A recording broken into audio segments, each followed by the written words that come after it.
Hello, hello, hello. Happy Friday. Happy Friday. Finally got my finger out to download promods. Yeah, been missing promods for some days now. So, yep, gonna start from Kirkenes or Kirkenes and going down to Skellefteå. First of all, I was really hoping that we could find something that went through the northern part of Norway. Oh, we could do Skellefteå to start with. And then see what's available up there. But 5 tons is not that heavy. Or we can go to Mehamn with some plants there as well. Oh man, yeah, let's do that. Run. Hopefully everything is working as it's supposed to. Yeah, it's a nice scenery up here, so.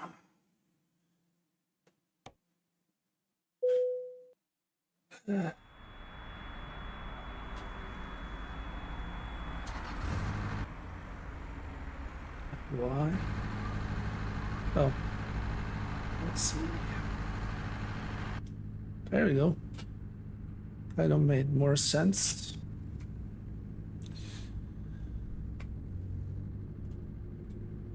Yeah, I need to use that later on when I'm picked up. Ah, man. Bobby! Oh, Felicia, number 2 is in the house. And the sound alerts did work, hopefully.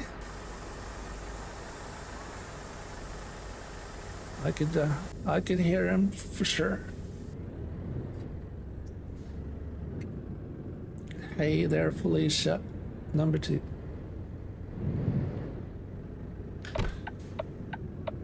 Yeah, look. Oh man, don't crash into me. And I guess he's no. Seriously? Oh man, I'm so tired of sound alerts. It worked yesterday and it decided not to work today. I'm giving up on them.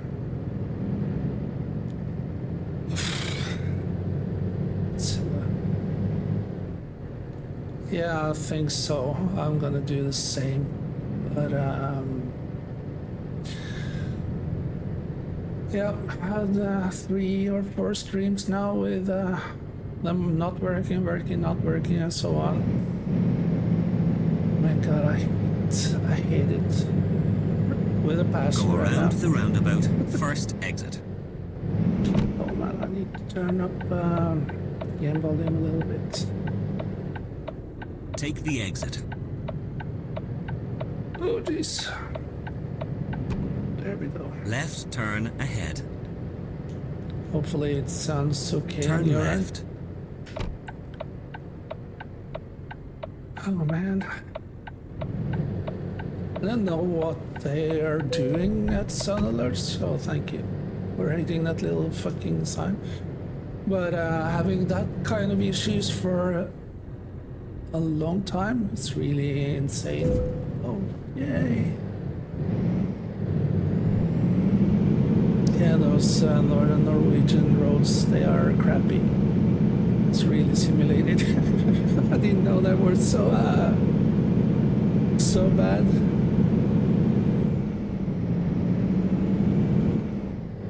Oh, we're going left turn ahead. Okay, I know where we're going. Turn left. Yeah. Yeah, I'll have to look into blurbs. I think, yeah, more and more people are getting annoyed. So how far you will... Right turn ahead. Say again? Turn right. Yep, turning right. You have reached your destination. Oh, nice.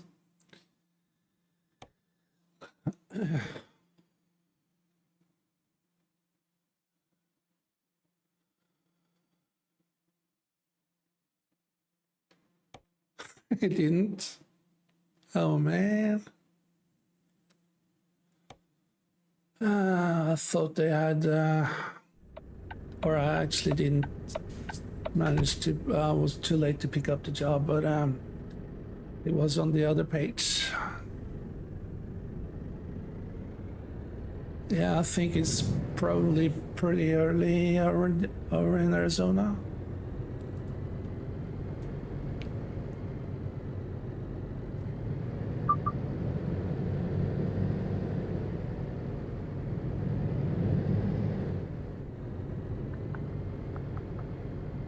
Yeah, that's early enough. Dude, where's my pickup point? Not here. Not over there. Not anywhere. I did.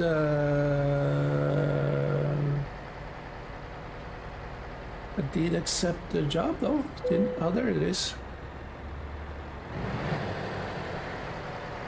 Usually there's an arrow, but fortunately on the cargo market, I guess. Yeah, it's almost 4 p.m. here, so it's getting into the it's afternoon already. Yeah, I was actually supposed to get up early today, or I snoozed until almost 11. Oopsie. Yeah, almost. It's a little bit early for evening. Most people are just finishing at their work now. I think I have to get some fuel as well. I know exactly where I want to fill her up.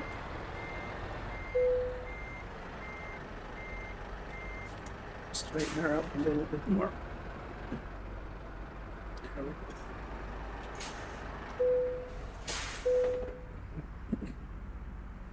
Yeah, I'm pushing the freaking enter button.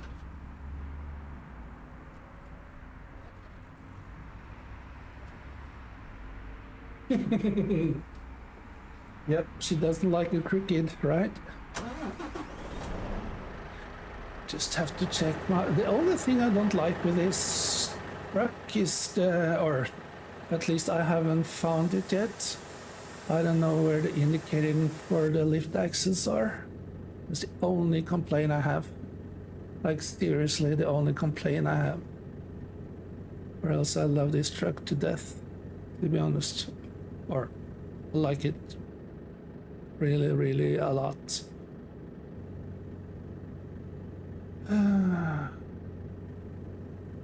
Just freaking amazing. There's always technical difficulties, right? Oh man. Let's see. Phone. Sorry for all the noise. I think I'm done for a couple more minutes now. So, let's get going. Yeah, remember to take off. To release the parking brake in North Sea.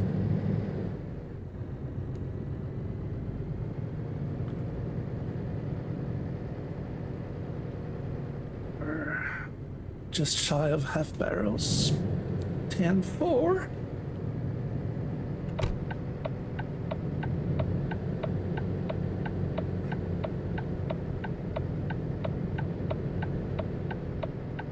Turn right.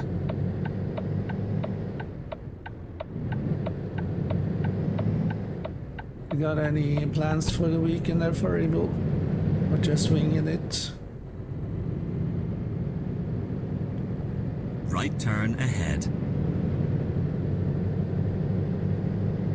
Yeah, this is definitely my favorite right. town in Norway, IRL.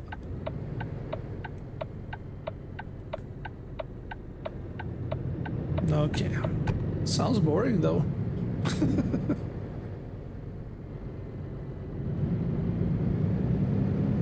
We're trucking finally. Hopefully getting paid without too much deductions.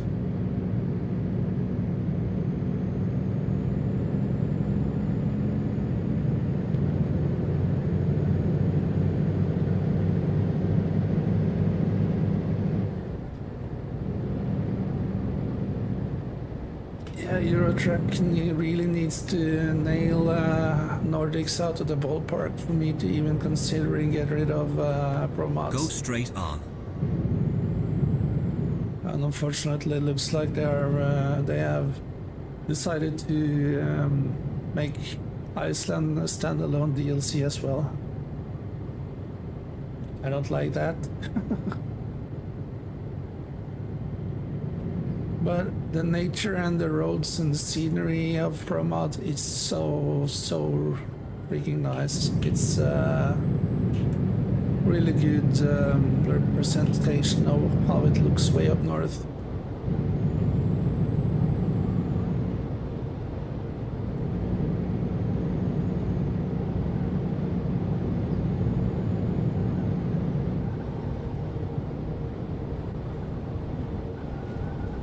So blurb is an option. Hopefully they have a good library when it comes to sound alerts. Oh, Mr. Big Red. Hello, Big Red.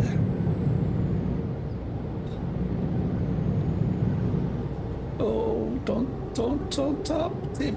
Oh, just check in.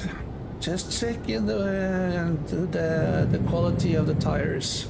Yep, that was sounds Big Red.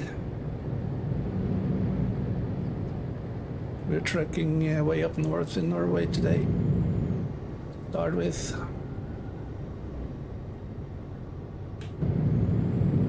Hello, Mr. Maynard over at YouTube. I love the way I figured that out. Thank you for letting me know yet again there, Bubba. Yeah, I've been fishing a lot underneath this bridge. It's nice salmon fish. Appreciate it. So how's Friday morning over in Kentucky? Yeah, it's Kentucky, right? Yeah, I think so.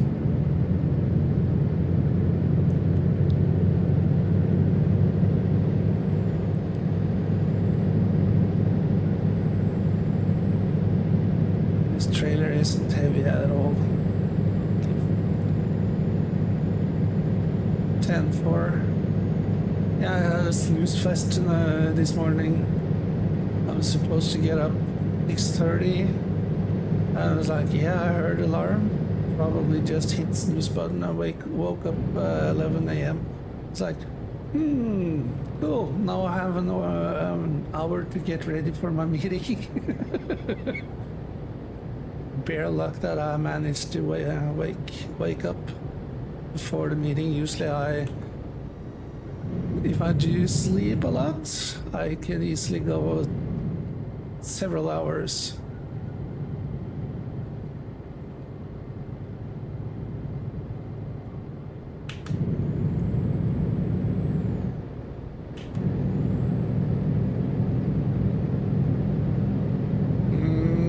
Yeah. Yep, it's not news to me there, bub. But to be fair though, the way that 156 has turned out, I saw there was some sort of update now this before I logged into it. The way it runs, the way it looks, it has really improved a lot. But I think it was Big Red that told me that they are making it running better because they are going over to consoles. Right? Yeah, and I've been vocalizing negative words about this game for many years, but now I'm just amazed how decent it looks without any issues, because there has been a history of not so good and great development. Yeah, I think so. It goes to show it's all about dollars though, because now they have had a new office building and a big team for almost a year. Go around And the all roundabout. of a sudden they are Third talking exit. about moving to consoles, and then all of a sudden, after these many years, Take it the looks exit. as beautiful as this does. Oh yeah. Make a U-turn. Go around the roundabout. First exit. Because it has shown that complaining about stuff, it doesn't help with the topic at hand. But as soon as that was one of my biggest concern when they disclosed that they were wanting to move over to consoles. Like, yeah, having this shit ass game looking like it is or does, it's gonna be a shit show. Then and just one generation later on, or a game version later on, voila, here we are, and it's just a beauty. Yeah. But then credit where the credit's due. It has blown my mind. The stability and the looks of this game after trying to get the game to run smoothly for 5-6 years or so at least. So yeah, it's a good thing. Now they have actually impressed Keep me. right.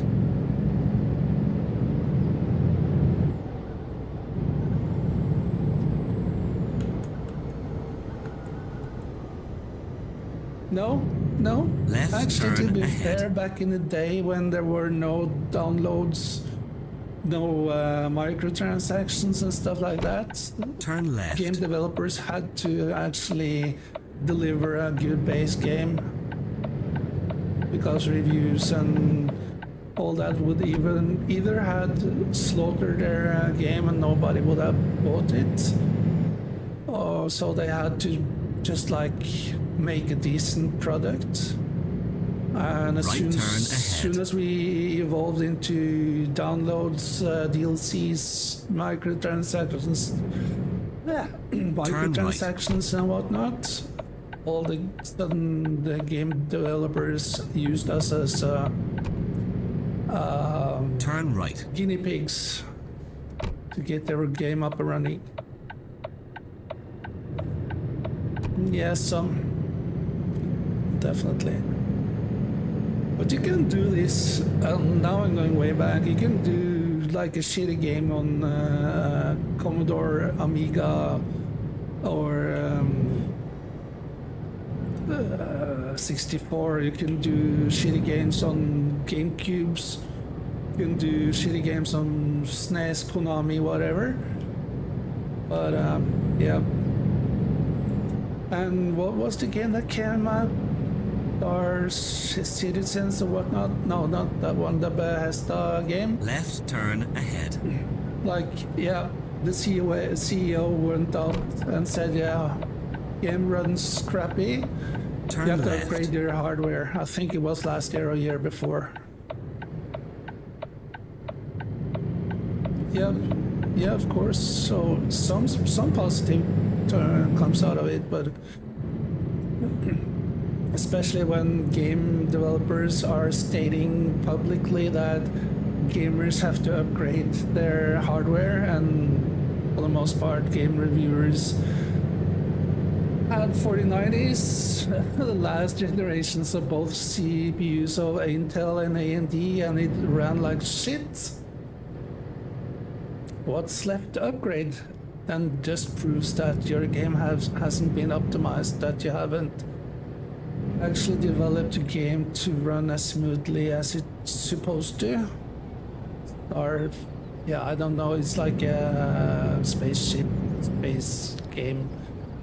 So yeah, they're just, yeah, they're controversies is the word I'm looking for, kind of a deal. Game developers are making game that doesn't run on the top-notch hardware. It's like, yeah, what hardware are we supposed to run like supercomputers or data center servers. So yeah, they have to be a little bit more humble and thinking about the consumers, because we are, for the most part, the income of their revenues and what makes their paychecks get signed and generate money. So now I'm really hesitant of trying any pre-release game. It just goes to show, like,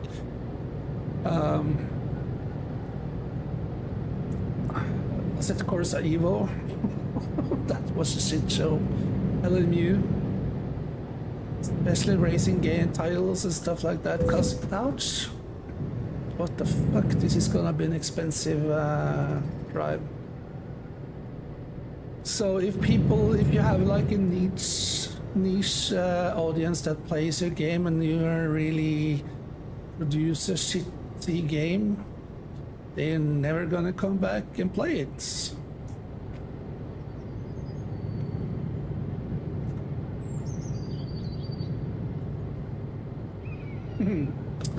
Yeah. I don't think you're wrong.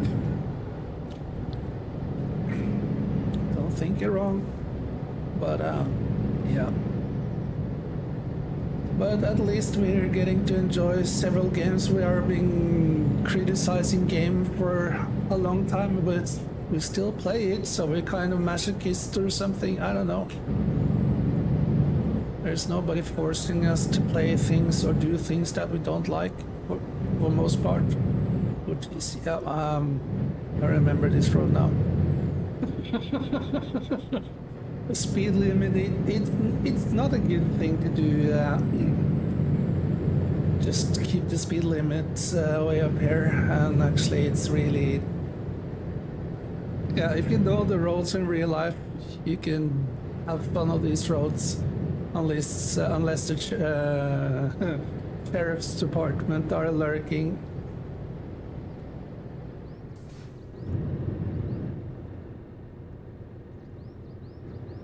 Yeah, they have nothing to lose, and they really, oh, they have something to lose, but they really have a passion for what they are creating. And yeah, definitely. There was Olga. She was out taking a stroll with her newborn.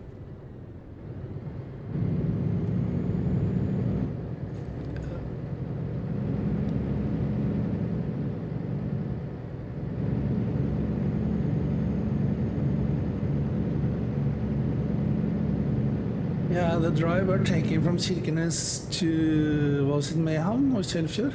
Doesn't matter. It takes about 5 hours. So this is a little bit shorter than real life. Yeah. Yeah, I would really hope that game developers would regain their passion for making a good product, not focusing too much on stocks and shareholders.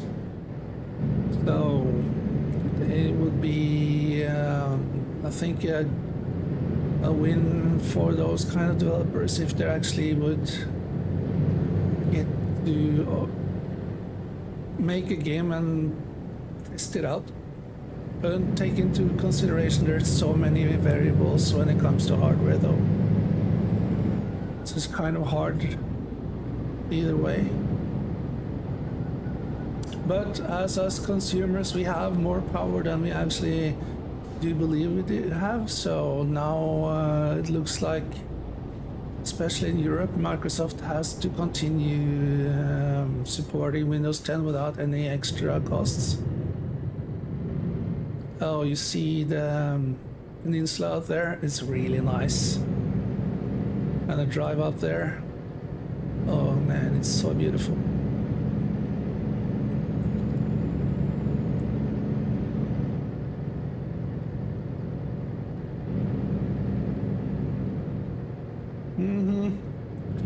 Yeah, like we talked about earlier, it's like if people don't like a product, go over to, for example, Linux, or yeah, don't upgrade your OS. Don't believe all the shit that's been told that Windows 10 is gonna stop working in October. It's still gonna work though. There's not gonna be any more supported updates as much as they used to. Is every update a good thing? In my opinion, no. But it is what it is. People tend to believe what they hear instead of do their own research. So I know several people that has upgraded to Windows 11 are now going back to Windows 10 again. Turn because, right. Oh, doesn't it die in October? Nope, it doesn't. Some people trying to... Yeah, this is gonna get me into trouble, but people are... that believe that they have knowledge of stuff and trick people into kind of do as they say. Should just shut the fuck up, because they don't have any knowledge. So if you don't know what you're talking about, shut the fuck up. That's the main issue with people these days. People tend to do or believe that their knowledge is way higher than it is. Just turn left. Was proven to me yesterday, so it's like, yeah, you don't actually know what you're talking about. So that's my main problem.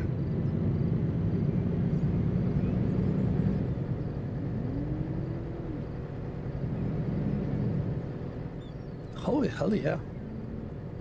Or don't use Internet Explorer on the XP computer. XP runs to this date with a little bit you of have tweaking. reached your destination. So just how irrelevant or up to date you really have to be, kind of a deal. Everything kind of works, even Windows 95 kind of works. Let's see. Let's try and get into that spot without any too much damage. Well, famous last words. Yeah.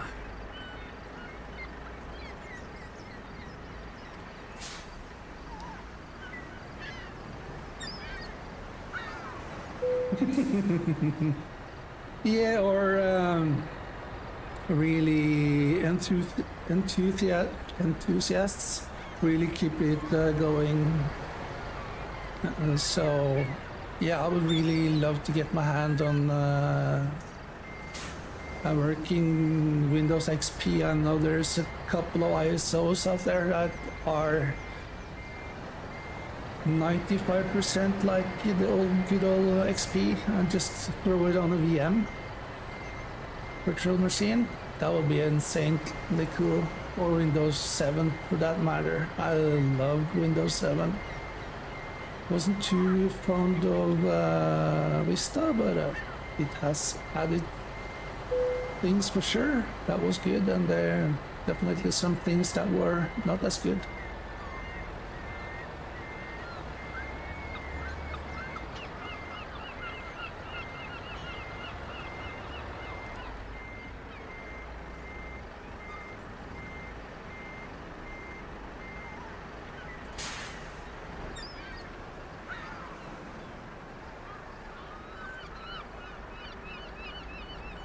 Yeah, but people have to do their own research nonetheless. Don't believe what's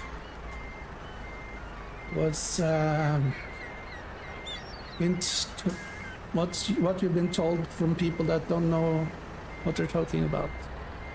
But don't jump the bandwagon and upgrade stuff if it's not necessary. That's kind of the thing I'm getting at, I believe.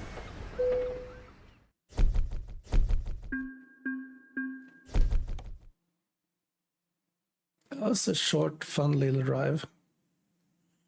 Let's see if we can find something else from here.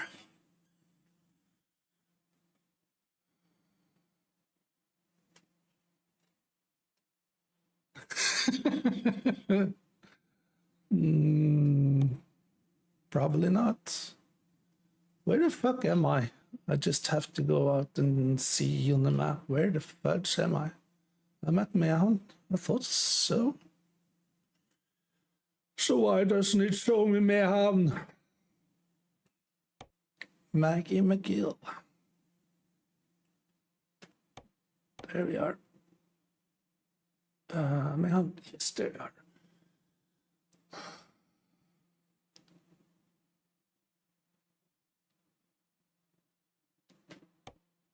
Oh yeah, that was actually what I was hoping for, getting to drive through Norway instead of down Sweden, even though it just has one main or one city inland.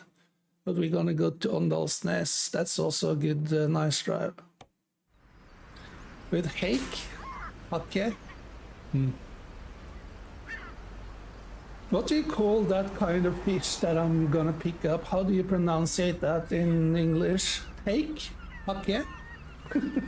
Hake.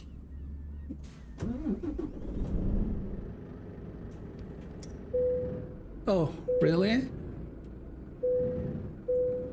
Oh, there we go.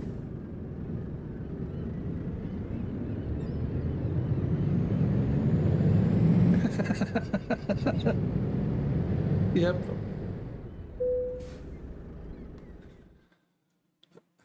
Oh, that's actually cool song for sure. Seriously?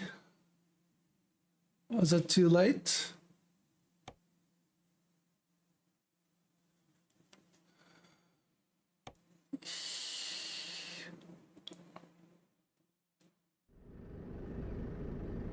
Or is it another pickup point over here?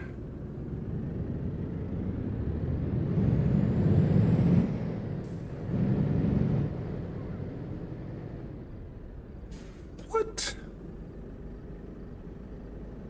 Oh, it says 3 minutes IRL, so I don't think it was over there.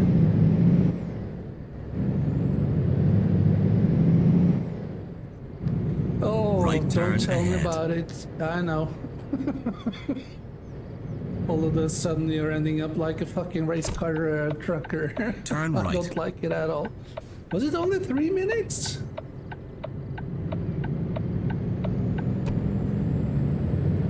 Oh, this is not Mehamn, that was Kjellefjord.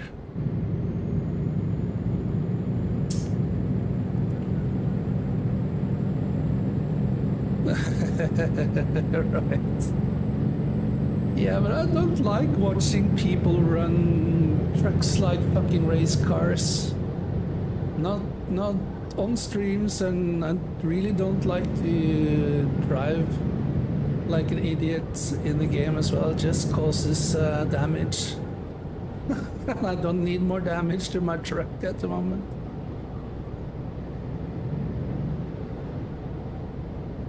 Oh, we're going on these two.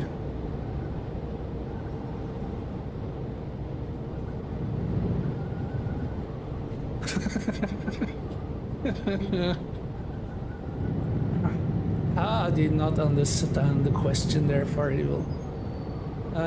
These two neighboring towns. Yes, you can call them towns. Oh, there's Hurtigruten. What?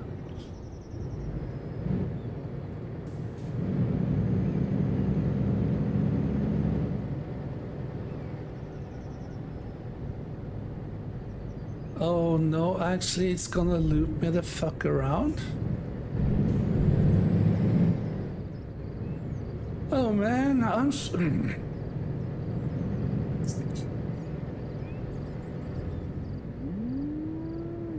yeah, oh moo. Yeah, Left fuck it, turn let's just ahead. see what Kjellefjord has to offer. Oh man, Turn left. why do they do this to me?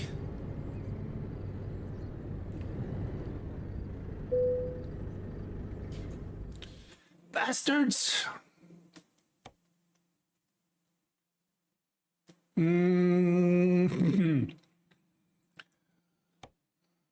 Having me like treating me like a fucking fool, I guess. Is we can go down to Narvik, or we can go down to, no, let's go down to Bodø. just splitting up the previous route. It doesn't matter. We can figure probably get some more cargo down to Åndalsnes or further down south. So I'm not worried, to be honest. It goes down to Bodø. It's a town that I've been in just once. And it's a beautiful town, even though I was so freaking tired when I was there, but it's a beautiful town. Windy though, it always blows. It always blows in Bodø, like many of the other cities as well, but it's like a freaking windy city. For the most part, the airlines that are going to the airport have to use pilots with special certificates. Yes, I know. That's something I did know, actually, to be fair, already. Well, I saw a garage over here, just outside of Kjellefjord. Yeah, try and pronounce that word there for evil.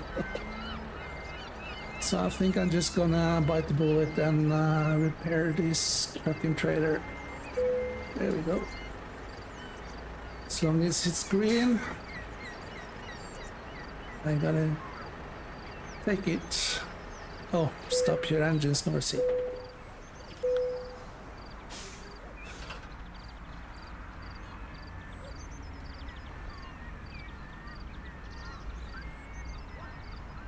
Slow her down. Oh, what? Oh, okay. And the cool thing about, yeah, I'm just gonna not do that. A cool thing about being above the polar circle is it never gets, in the summertime that is, never gets dark. Oh, don't. Oh, doesn't get dark during the night. So what's the time? It's 9 o'clock. So you're gonna have almost daylight till we get close to Bodø.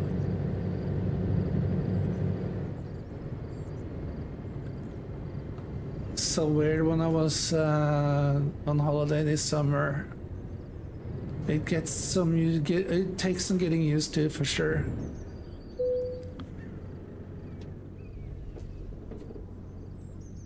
And the opposite happens during the winter time, so people are getting kind of depressed, winter depressions.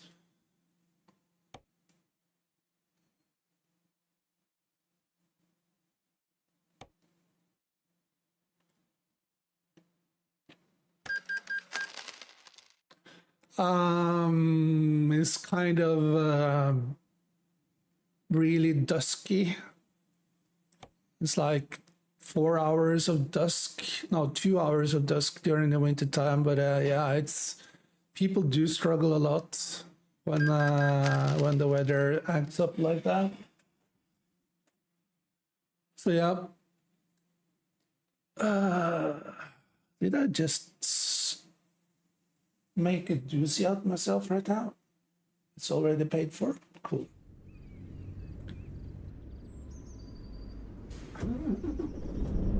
And try not to destroy the truck as soon as you get out of the garage now, Norcy. Please. Okay, we're trucking.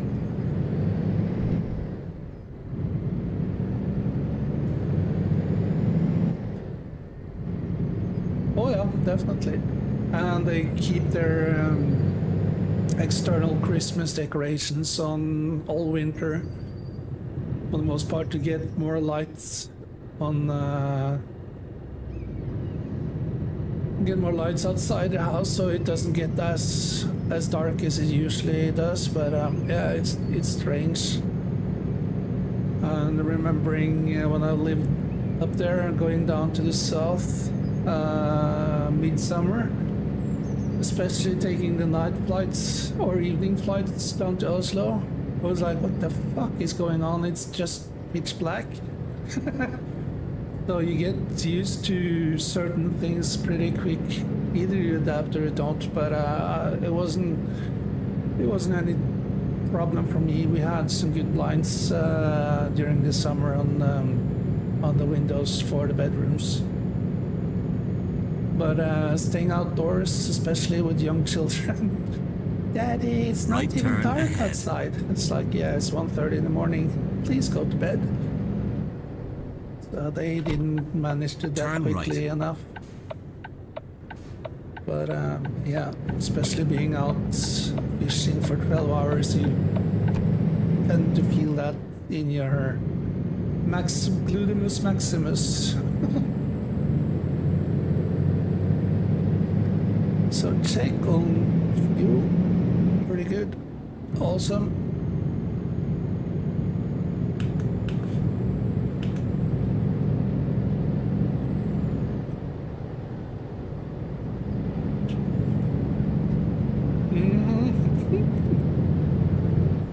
Yeah. Yeah, me and some friends a little bit further south back in the day we were out fishing. It's like, why am I so sore everywhere? We've been sitting for like, what's the time? 7 o'clock. It's like, I really had to think, is it 7 o'clock in the morning or in the afternoon? Or evening. I was like, yeah, we've been actually out fishing for more than 12 hours. And that kind of made sense because I was stiff and sore in my legs and my ass.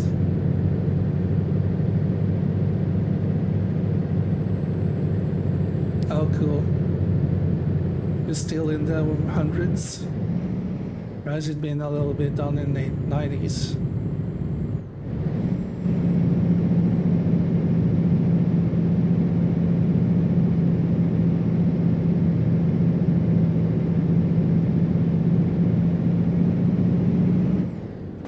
Okay. Still hot. Where are them trees? Where are them trees gone? What the frick?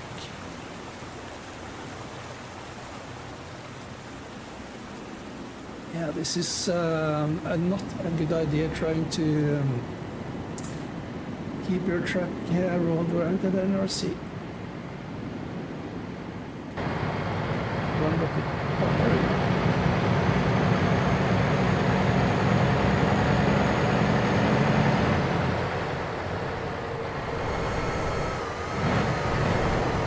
It's too hot for me. I like my seasons. We had 4 degrees centigrade when I woke up last morning, and I couldn't tell you how cold or warm it was this morning because I slept too long. But it's getting into fall for sure.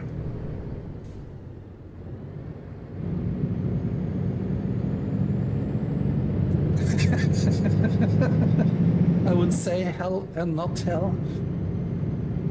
Oh man, yeah. But to be honest, you're living in a freaking desert. So you have to go up to the mountains to cool down, like you told me a while back. And unfortunately, we have to go into the mountains to get some skiing done, for the most part, down hills at least.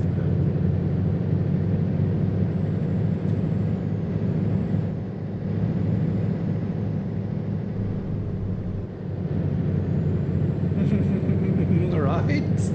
Hell and hell lights. Yeah, I think that's more appropriate.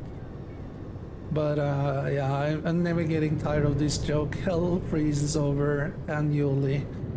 Because there's a place in Norway that's actually named Hell, and it gets pretty cold.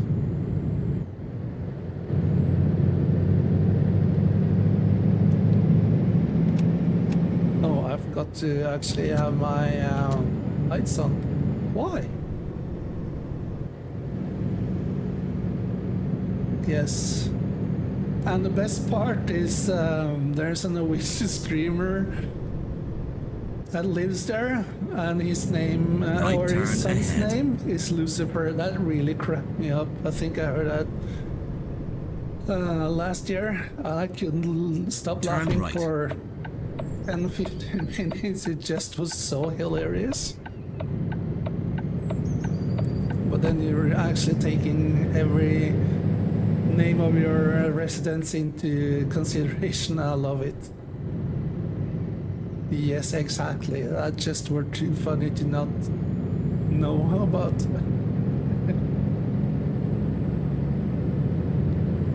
Hello?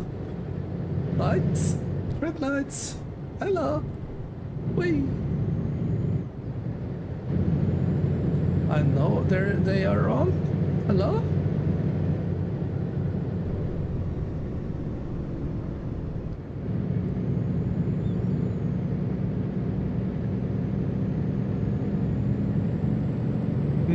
Yeah, well, the same goes to, or for cold as well, cold weather. If you have really moist or humid air, it's so bone freezing, it goes just through your clothes and whatnot. But if it's dry, you can withstand low temperature for way much longer and doesn't feel as cold. As cold. But yeah, when I lived where we started off on the stream,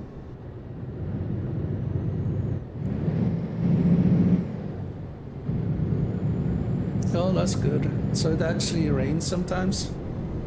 It's not too shabby, but it's being close to the ocean.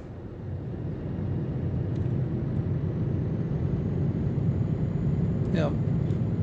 When it's cold and being that close to the ocean like this is, and Kirkenes and Kjellefjord and Mehamn,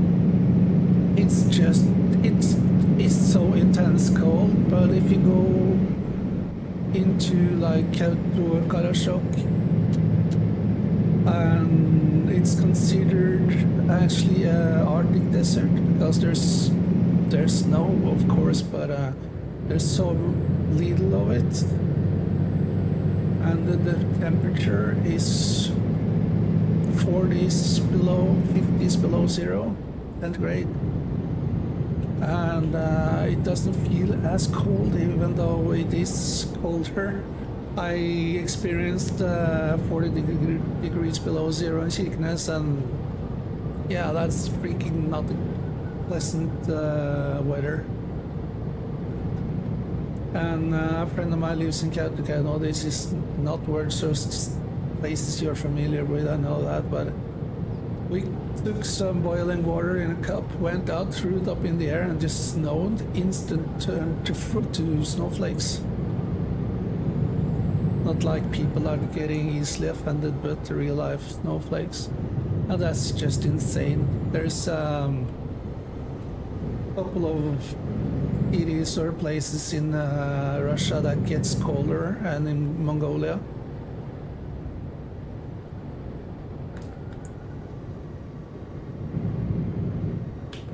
Oh Jesus, that's hot though.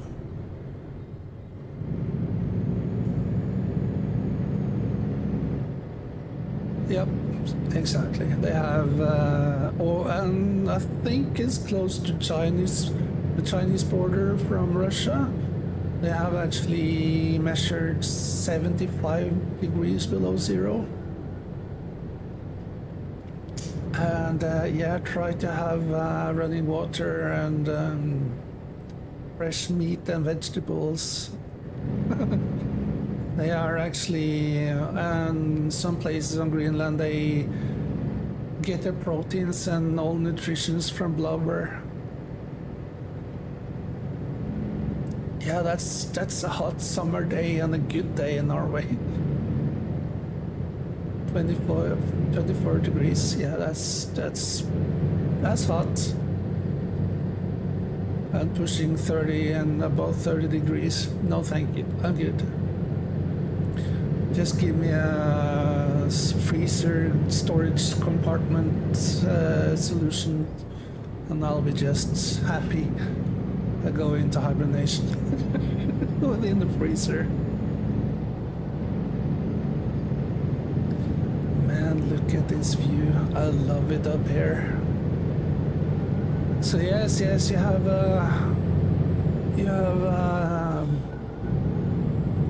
you have a hard job to top this. And I'm not gonna buy the DLC when it releases. I need to get some reviews looked at before spending money on those. The worst case scenario would be promods just dropping Go around the roundabout. their Second mods exit. for ETS due to CS had made it. Oh, Take the we're in exit. Lakselv. This is where I took my trekking license. I've been up here a couple more times. Right Drove turn from ahead. Oslo and with some helicopter parts. Turn right. Was some fun trips up here. It's so beautiful. Hey, can somebody turn off the freaking lights so I can see the road? I was surrounded. Even the high beam doesn't.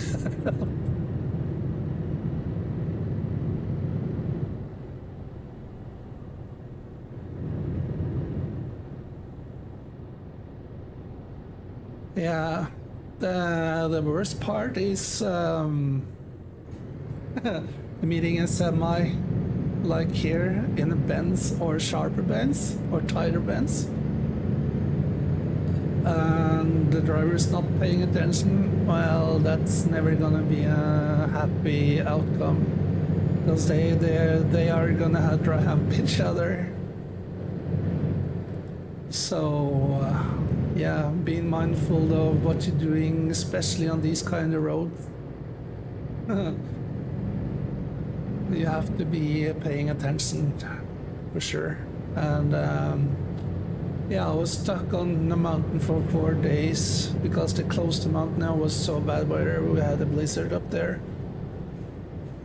And yeah, good thing that diesel heater or fuel heater and batteries didn't die on me.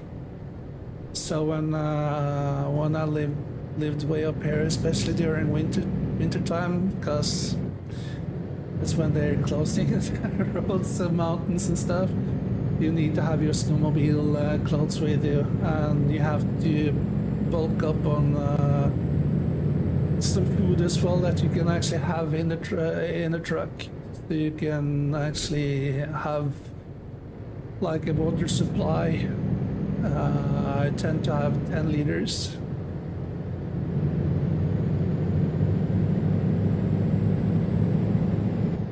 Oh yeah, snow is coming.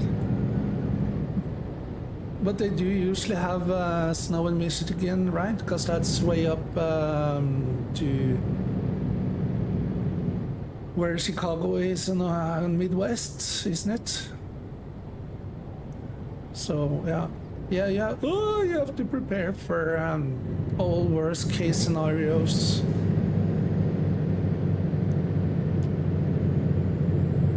Yeah, exactly. Yeah, I thought so. Left turn ahead. Yeah, it's not October yet, and some of our mountain passes have already had some snow. It's like, that was Turn a left. little bit too early. But a cool thing that we have actually cameras that we can watch, or I can watch when I'm too bored. Those mountain passes, and don't need any chains and whatnot. It wasn't too much snow, but it definitely was snow. Yeah, and especially when the summer tire club is out and driving when it's like a blizzard and 2 inches of snow, they still think that that's safe. So yeah, It's actually why one of those reasons I don't want to be a professional driver anymore, even though now I'm applying for driving jobs, because I just don't want to be unemployed anymore, and I need to get to work, get some work. Left turn ahead. I hate being home 24/7. It fucks up my mood. Turn left. It's not good at all. So now I'm almost applying for everything. It was a job over at one of the Caterpillar sales shops or whatnot. What you call it? Into the storage facilities of theirs. Part storage, whatnot. I don't know what you call it in English, but yeah, dealer, exactly. And their spare part divisions are applying or are hiring. I was like, it's 15-minute drive from here. And be able to kind of work with the parts and be around brand new Caterpillars and whatnot. That would be freaking like me coming to a candy store or something.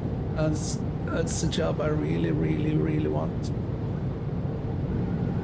So I have to send an application for it on Monday. I was sitting and applying for work for 5 hours today, so I was a little bit burned out when I saw it. So I decided to call it quits for the weekend, and yeah. They needed people with forklifter certificates and whatnot, so I think I have probably a nice chance for it. But that's a job I would really love to get my sticky paws at or on. You see, I can't even speak. What? 1 hour already? Yeah. Oops.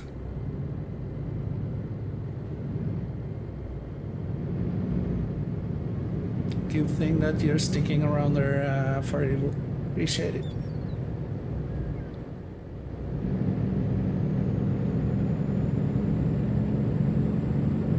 I think Big Red snuck out the back door without seeing by, at least, even. Oh. Yeah, even just outside where I used to live, like urban area way up north, the weather can turn like an instant on you, and some people that actually grew up in there were found dead. They froze to death. They get surprised of the weather. Yeah. Oh, moo.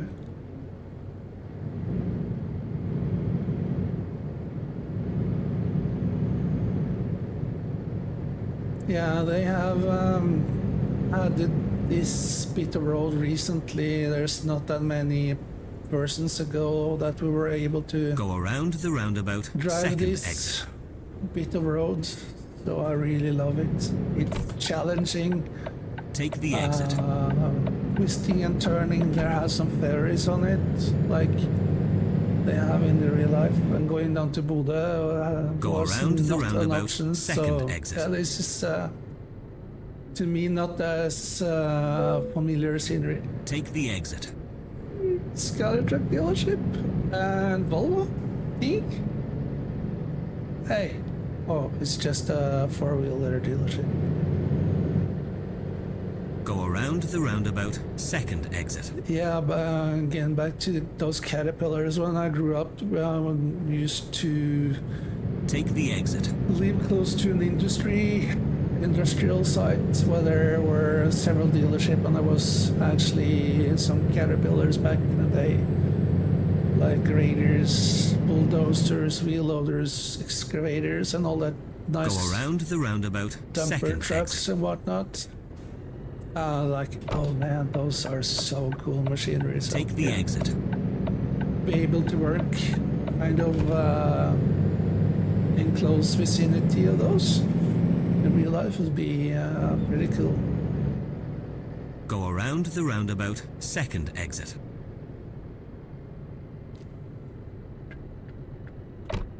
Take the exit.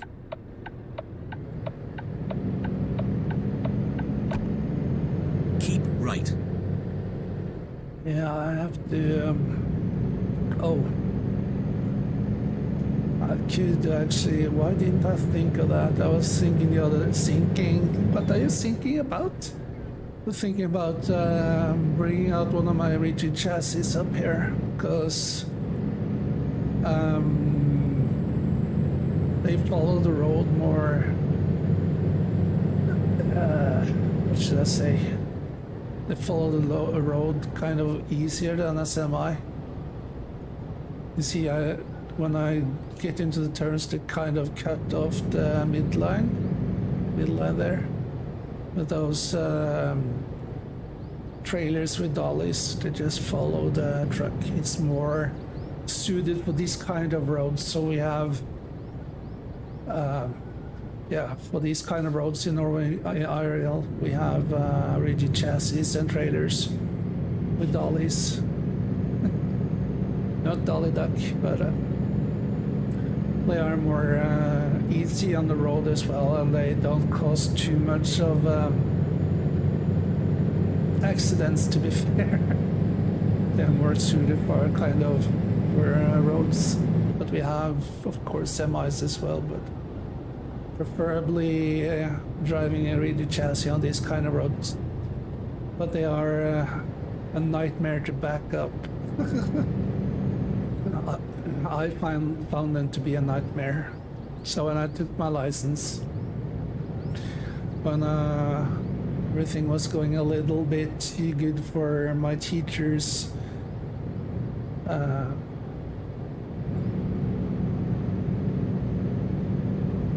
if my teacher were thinking I was a little bit cocky, he said, okay, we're gonna go and change trucks so you can practice on reversing that rigid trailer a little bit, or that double trailer. I was like, fuck you.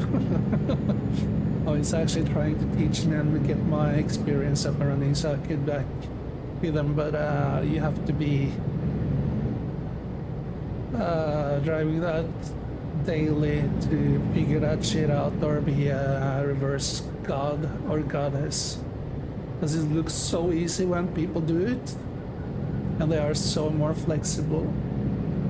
But in real life situations, for me at least, they suck. Going backwards. I couldn't figure out how to do it properly.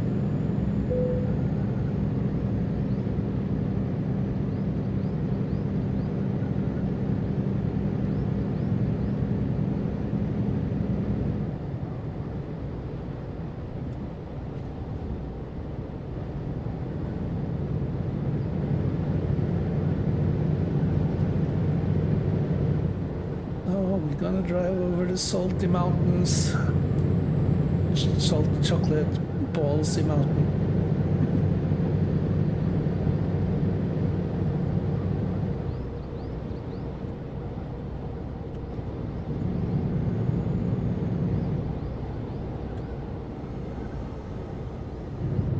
Yeah, trying to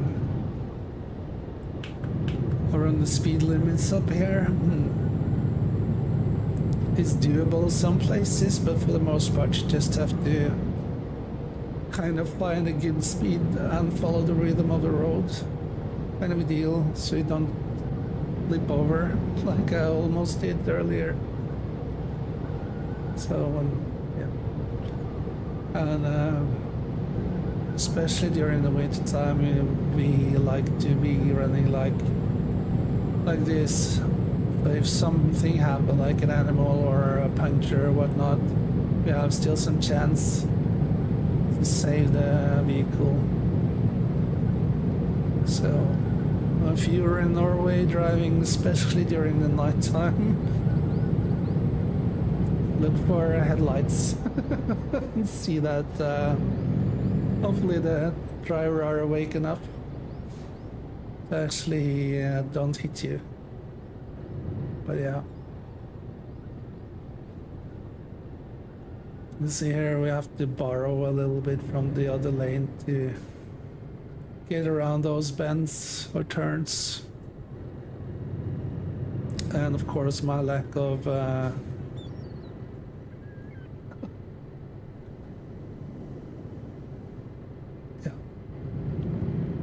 Yep, exactly. I remembering when I was married, our family originated from way up north, or not as far as the Finnmark, but far up north at least.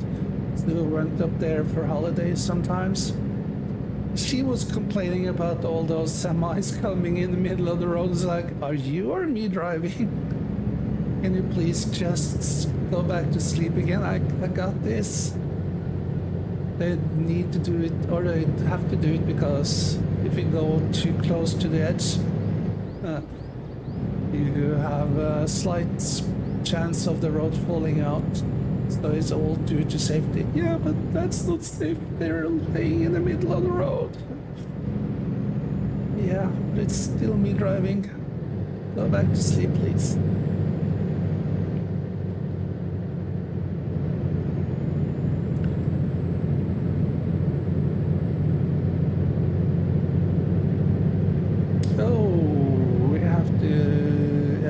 Barrels is not too bad as I thought to begin with.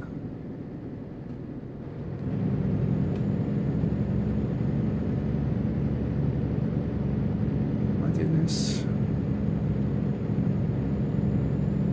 Hey, where's my dashboard? There we go. There it is.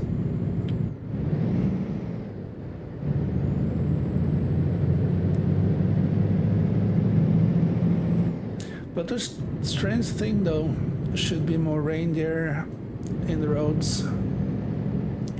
We've got to model in the reindeers.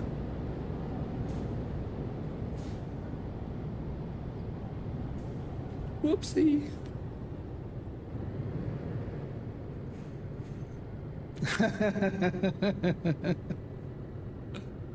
Yeah.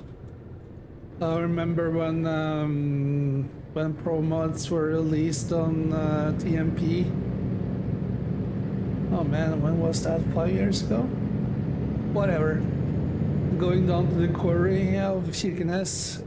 It's such a fun ride, but hard to do. Oh yeah. Oh man, I played so many pranks on her. It's not even funny.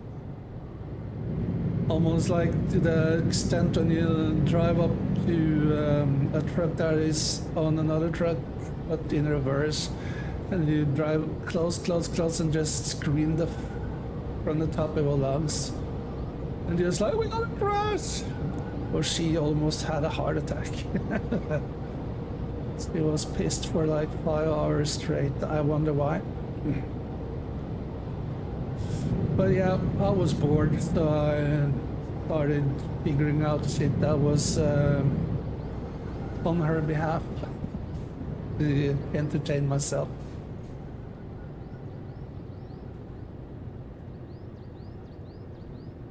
No, I don't. I can't take credit for that one. But it was similar, pretty close to similar.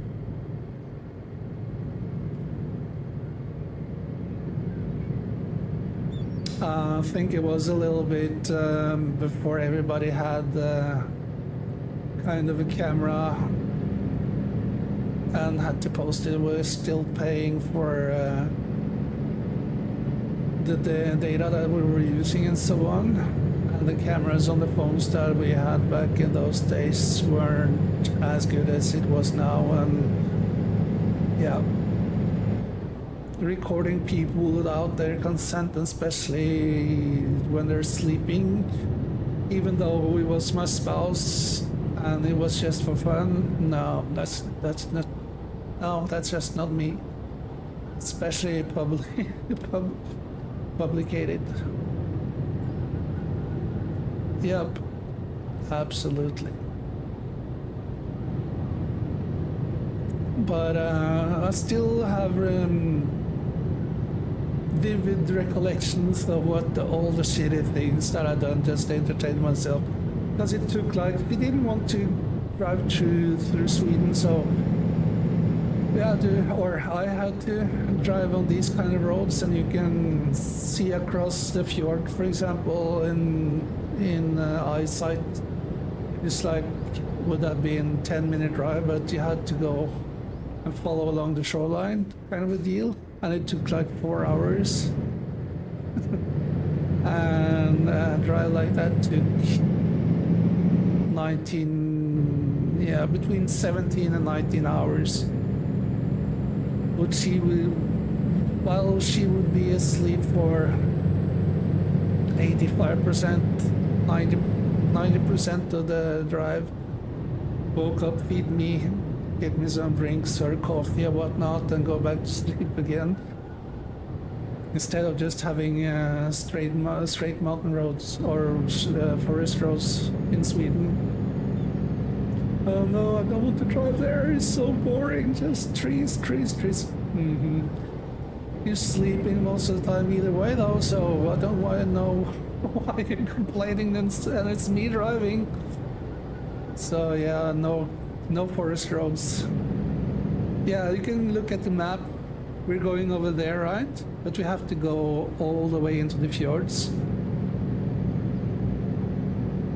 So yeah, that was a little bit of a, oh man, I'm not gonna do this anymore. But I did. There were no options. But now, to be honest, 20 odd years later, they have made more tunnels and such, but I prefer driving through Sweden and Finland nonetheless. Because Norwegian roads are full of toll stations and so freaking boring. Just go straight there, North Sea.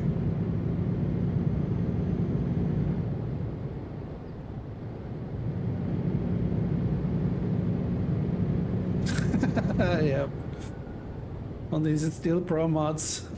If you go into the base game and the Nordic DLC, because that was one of the first thing I bought after it came out. It goes, yeah, I think it's Stockholm in Sweden that's the most northern city, and it's Oslo in Norway. So.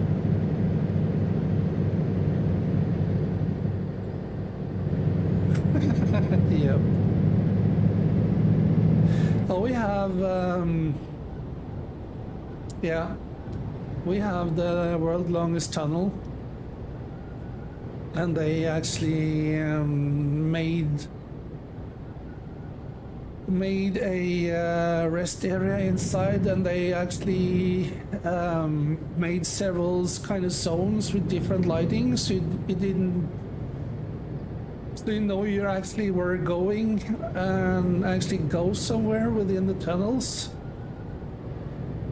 Because I've been through that a couple of times.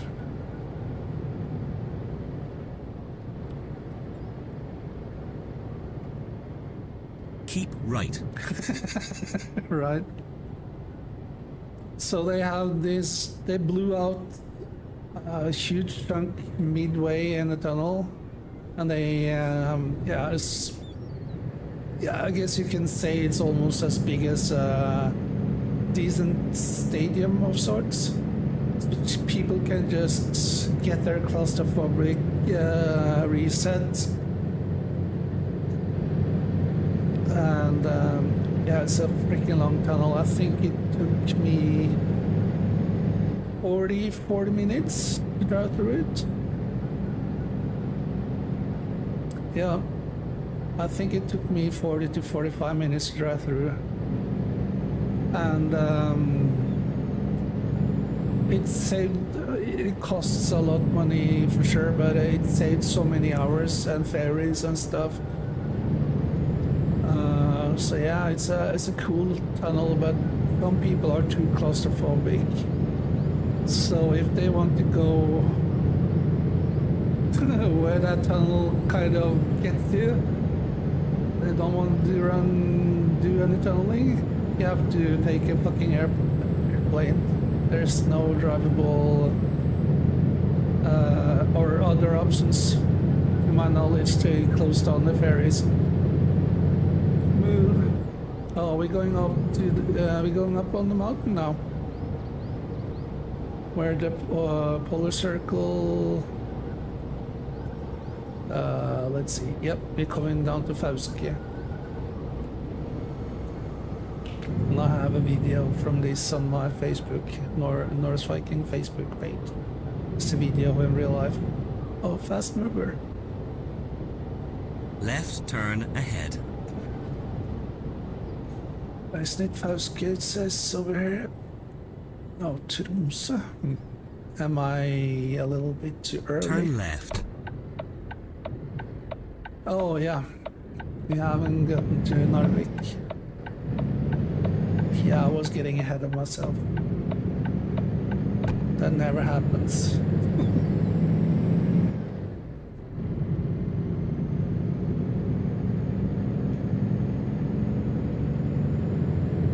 But unless there's herds of reindeer, especially when they salt the roads, the reindeers come and feast on the road salt. So for the most part, there's some episode of reindeer carnage during the winter time, especially during the winter time, because the clever DOT has figured out to make the salt stick. Mortar roads, they're just gonna mix it with corn syrup, and corn syrup isn't sweet at all, so the reindeer both love corn syrup and salt though. Yeah, if you run like 60-65 miles an hour and coming... Oh, there's a reindeer. Speak of the devils. And all of a sudden there's not many bends up there, unfortunately, but the herds or flocks is... the numbers are in thousands, and they kind of move pretty quickly. So has been some premature reindeer slaughtering on that on that road. I think I'm gonna slow down a little bit. Oh, she doesn't like it when I go this fast. Yeah, I know I could just siphon up the springs or dampening. I know.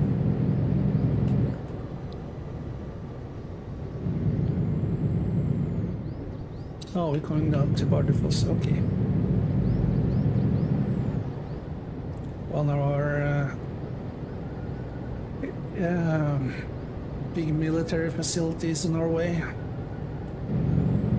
is in Bardufoss. I think there's communication and surveillance station up there as well.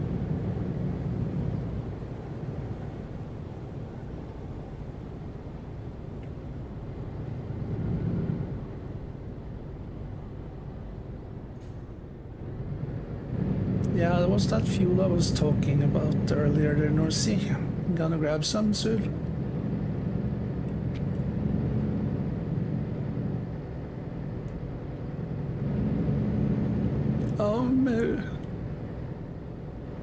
Setermoen, Narvik. Oi.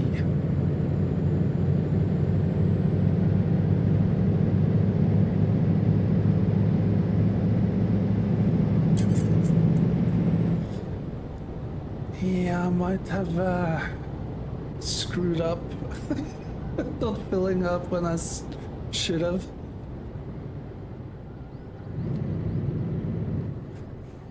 And North Sea do.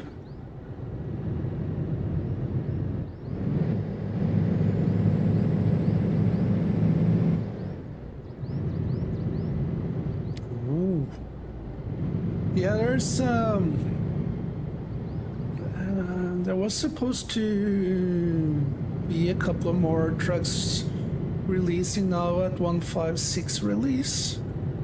They were, yeah, hinting is a bad word, I know, but the rigid trucks should have arrived already, but they haven't. Unfortunately, I can't wait because I joined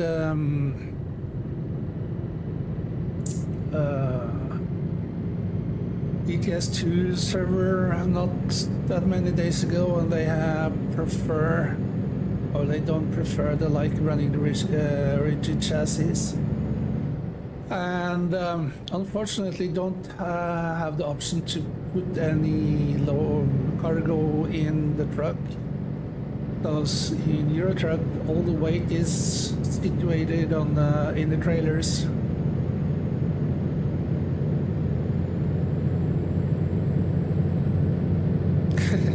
Right. So they managed to actually, oh, there's a fuel station over there. Ooh. So they actually managed to put some weight on the truck. And that's pretty cool because it's been too light and yeah, blah blah blah, and it really shows on fuel economy that they are putting like 26 metric tons on the truck. And this engine I have and this one is the same I have on in the Volvo. 750 horsepower, because I prefer the FH5 over the FH6. And the FH6 has 780 horses, and unfortunately FH5 has just 750. And I could go with Scania that has 770, but I didn't. So yeah, she struggles, where this one just flies for the most part, even though with 20-25 tons on the trailer. But yeah, the rigid chassis trucks really drive better, they're more stable. They don't tip as easily. The most part that fuck them up is underpasses. And of course, if the trailer drags the truck off the road because the driver wasn't paying attention or did something stupid.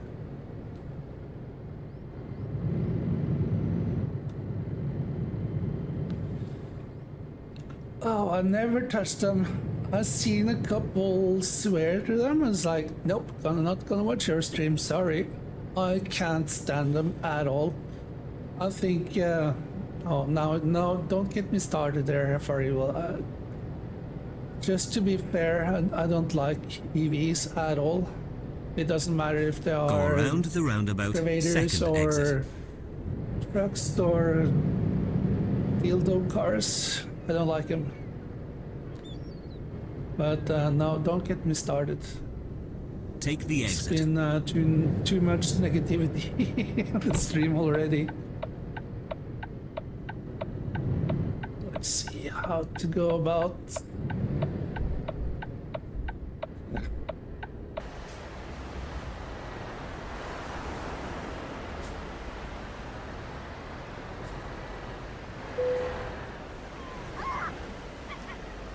Yeah, there's some Tweety birds. Seagulls. There are lots of seagulls way up here. Let's see. Try not to make too much of a hazard. Oh, you know what?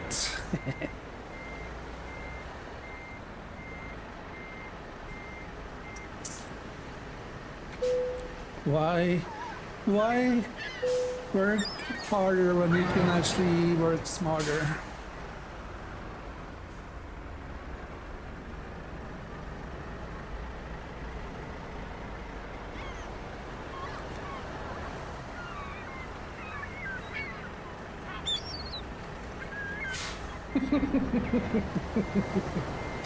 Kindred spearing, in other words.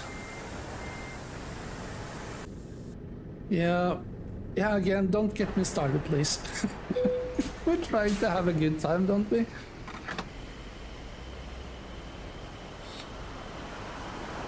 Yeah, I love this paint job that Molle did for me.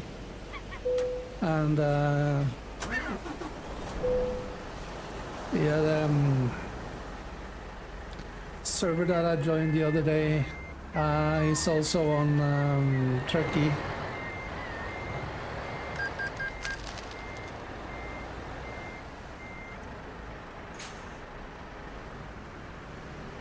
Yeah, and yeah, they had here's a kicker. They had EV Formula E some years ago. I think that got cancelled because there wasn't anybody that wanted to watch them, like an audience or spectators, whatever. And oh, wrong button.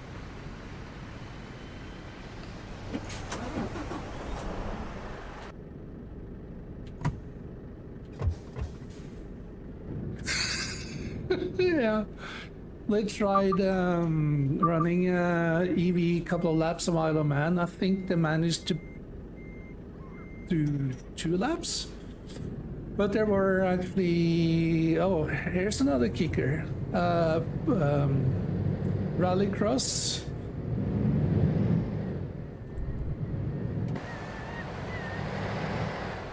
Yes, and they were trying to enforce EVs in Rallycross and Rally.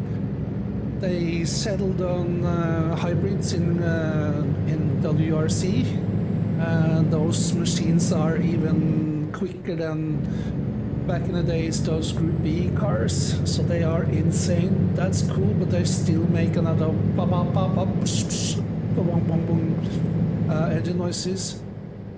And how many years have we had with the V6s in Formula 1? 8?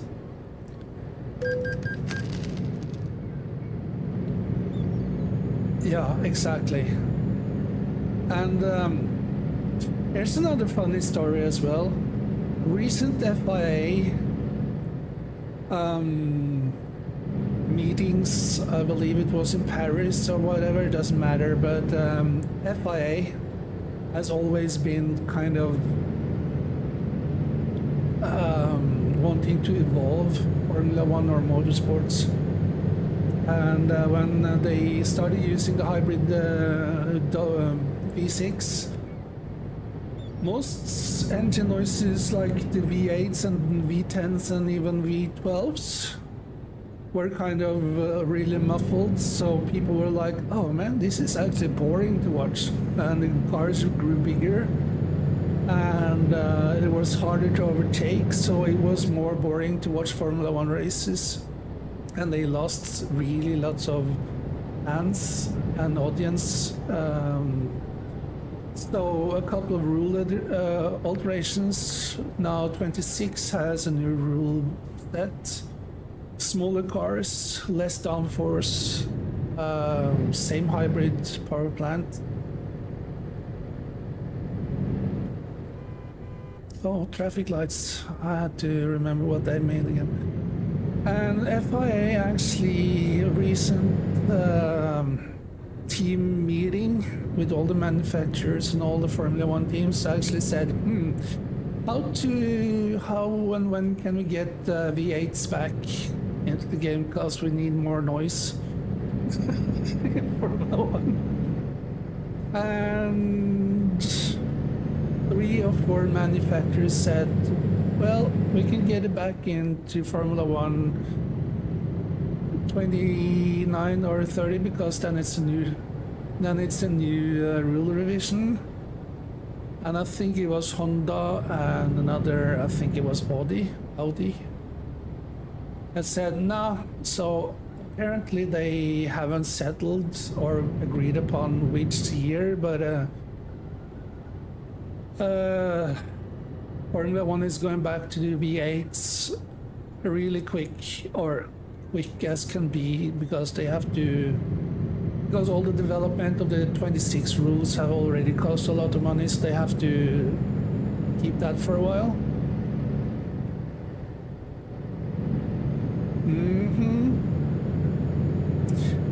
And several car manufacturers have actually said a couple years ago, 3-4 years ago, that every car that we are going to develop now is going to be EV, so the combustion engine, diesel, petrol, gasoline engines, whatever you want to call it, they are dead. But because the EU were banning combustion engines to be sold in the EU from 2035.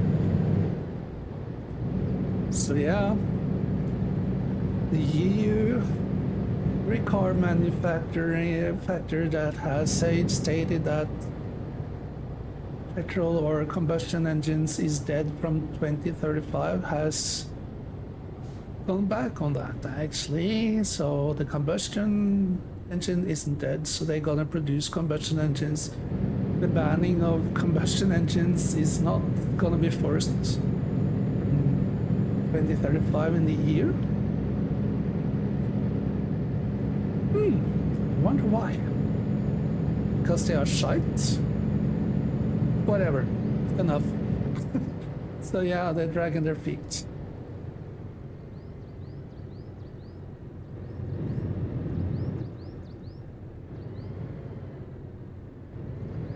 Yeah. And oh man, we can open a big bag of rabbit holes, but due to electricity situations, due to some odd conflict, not to name anything and don't go down that rabbit hole, has changed, so they are not actually able to get as much electricity as they believe they could. Oh yeah, they are they're reproducing as rabbits as we speak. But yeah, they yeah, things have changed, and yeah.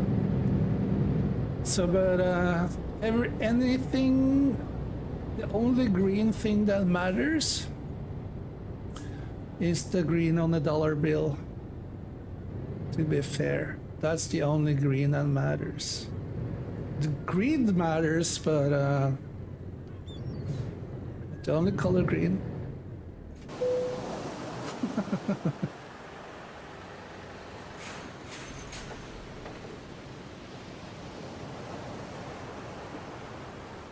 The greed is so real. Not so real, but so real. Skal være Gitte Bogenes. A fun fact, this ferry was closed almost 2 months recently due to the ferry actually crashed into the dock due to bad weather. Yep, and even... Oh, what did I say now? Oh, thank you, Beatrice. Yeah, Sun Alerts is definitely not working. Thank you, Beatrice. Welcome to the stream. Welcome to the channel.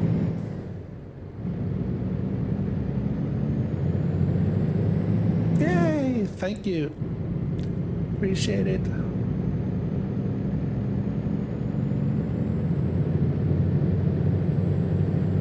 Good. Is Mr. Viking here as well? Now I'm confused. What's going on? I don't have the chat up. So there's a new follower. Yeah. I got that. Oh. Yeah. Nightbot, he's not too clever. He's not too bright, but I love him. He's sassy. And he's It's not the sharpest tool in the shed.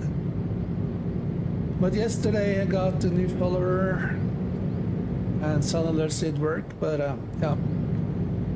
So thank you there, Beatrice, for following.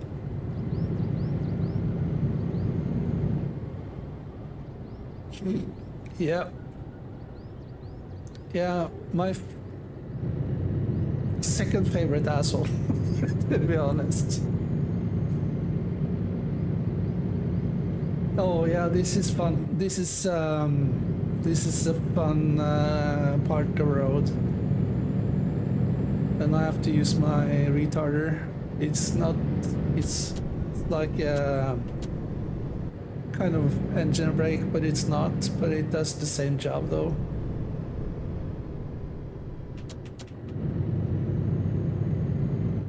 Or is it from Narvik?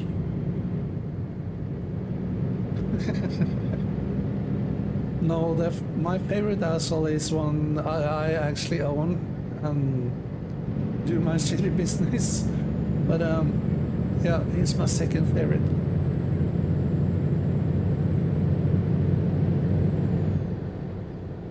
Yeah, it wasn't this part of the road. It's coming. It's coming later. You see, I have to borrow a little bit from the center line there.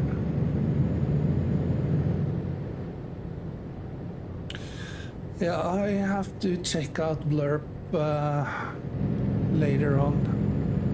Because if that's more stable, I'm not gonna go back with sound alerts.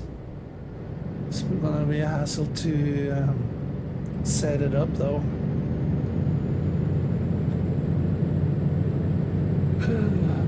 But it is what it is. Just sick and tired of sound alert being messed up from one stream to another.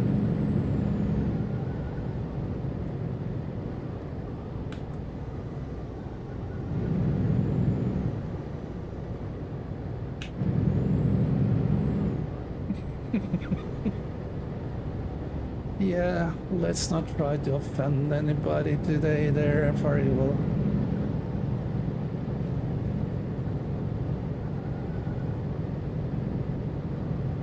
Oh man, it's so beautiful up here. Yeah, my tongue isn't following what I want to say today, but I was thinking about putting up a little map on the screen, but I think it's too cluttered already.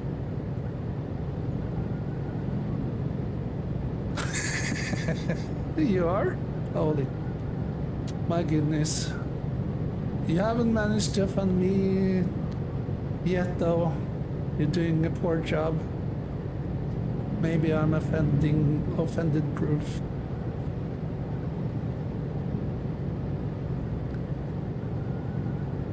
Okay, cool. Oh man, I'm messing up my geographics now. I thought Buddha's more... yeah, that could be the reason why. Yeah, Tromsø is more south than Bodø, actually, to be fair. So, yeah, my geographics is a little bit messed up.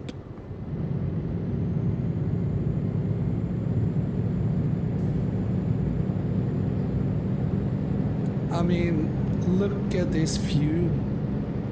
It's so beautiful. When I was driving up here last, I was like, yeah, imagine getting paid to look at this view and being a tourist. Man, it's so nice. Oh yeah. Yep, I can tell. Yeah, it's hard to actually tell from texting or whatever. But as long as, yeah, and I'm trash talking so much myself, so if I can't handle some trash talking, I should just stop. But yeah, I've definitely for fun and for evil. and you realize quickly who you can or can't have fun with, like a verbal discussion or trash talking. Just for fun is fun. And you know quickly who is offended and who's not offended. But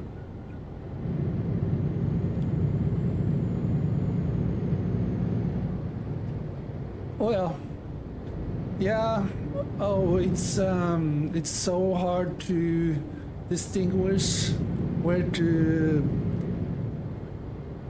put kind of distinction on the wording, kind of, if that made any sense.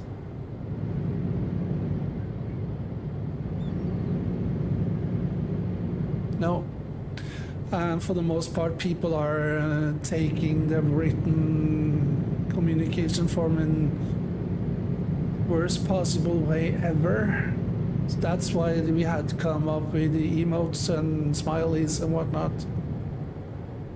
Now we're at Fauskia. Now we're soon going over the little mountain I was talking about there. No, we're not. We're going...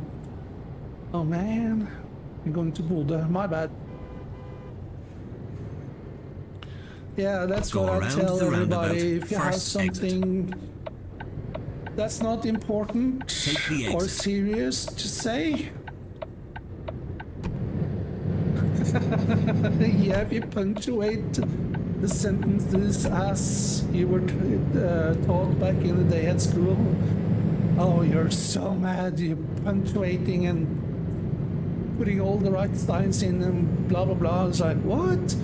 So I tell people, if you got something important or serious kind of emergency thingy or whatever, don't you dare text me. You're just gonna call, even though it's the middle of the night or whatnot.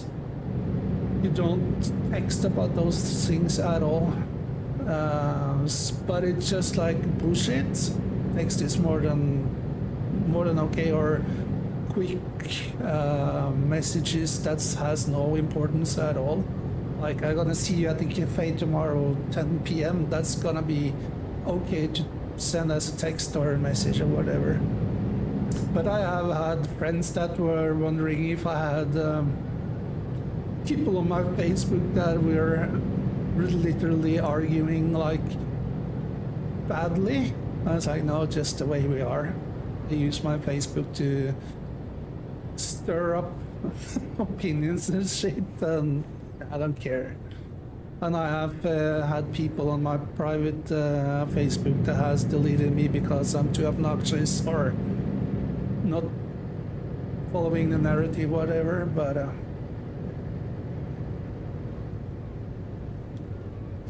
go around the roundabout, second exit. yeah. Take the exit. Yeah, I'm wondering about the same because I used Facebook to keep in touch with people that were living far away from me. Because back in the day when they posted things, it showed up in the feed, no bullshit, no ads, not tits and ass and whatnot that Facebook has become. It's Go been, around the almost roundabout, equivalent third of exit. Instagram. Oh, Jesus. That toll paid really got me. Oh no, they got me. But yeah, social media is actually not Take a good the thing, exit. to be honest. It's anti-social media, to be fair. And all Turn the right. bullshit that I've been experiencing. You have People reached telling me your that has destination. been employees from social media companies. Yeah, at all. Right.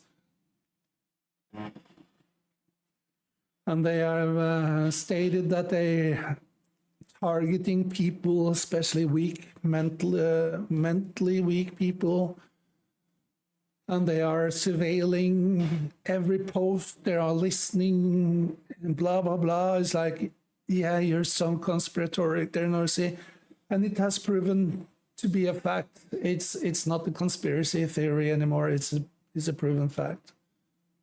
Yeah, okay. Oh, okay. They just changed the direction on me. Yep.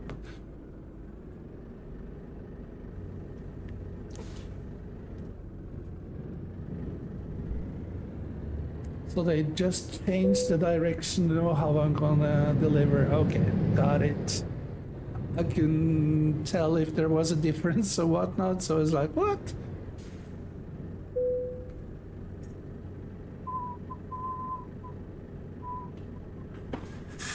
Let's get this little delivered.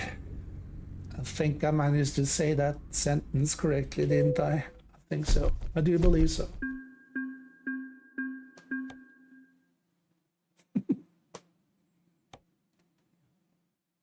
Well, I'm gonna just go and grab something from my fridge. So I'm not gonna put you on be right back screen so you can just watch this truck. Yep, let's please do that. Yeah, I'm just gonna grab something from my fridge and a glass of water. So just gonna let this truck spin for a while and the music play, and I'm just gonna remember how to mute my microphone now. But I'll be back in a couple of minutes, I promise.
There we go.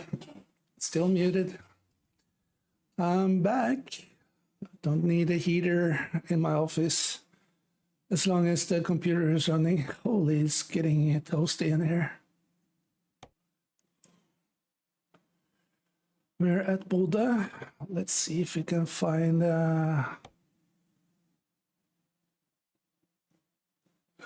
something more. Going down to Denmark. It all depends on which way they're gonna route me. Karlskrona. Where's that?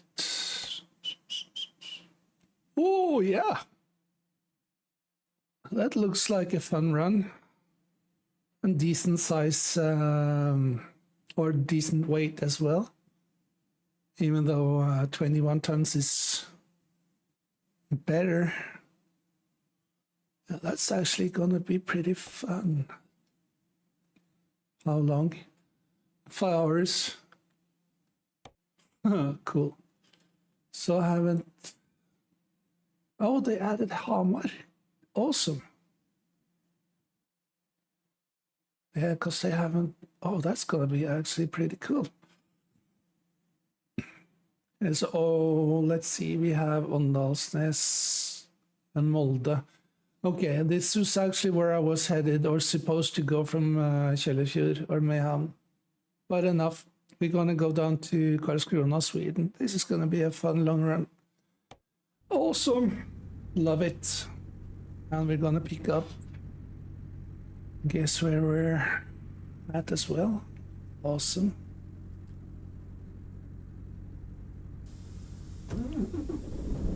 Oh, it's a next door neighbor. Okay.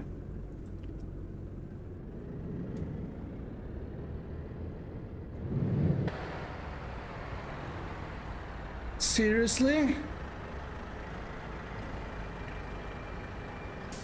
Oh.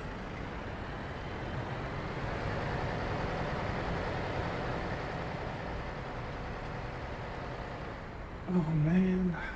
Yeah, they are targeting everyone now. Even though even though that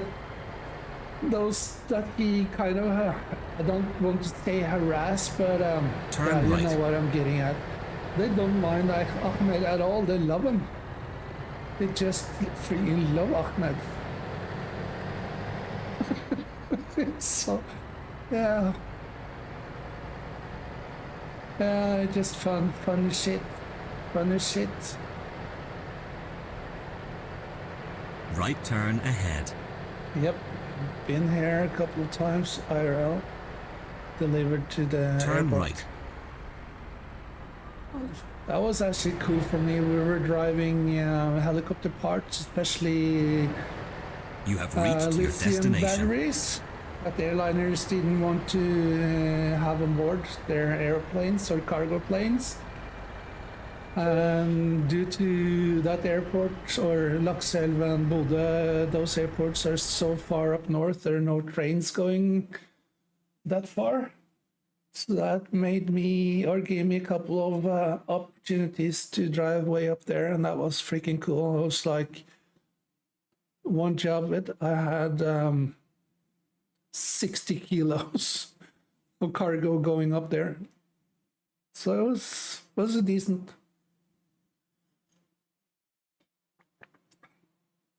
I love driving long hauls.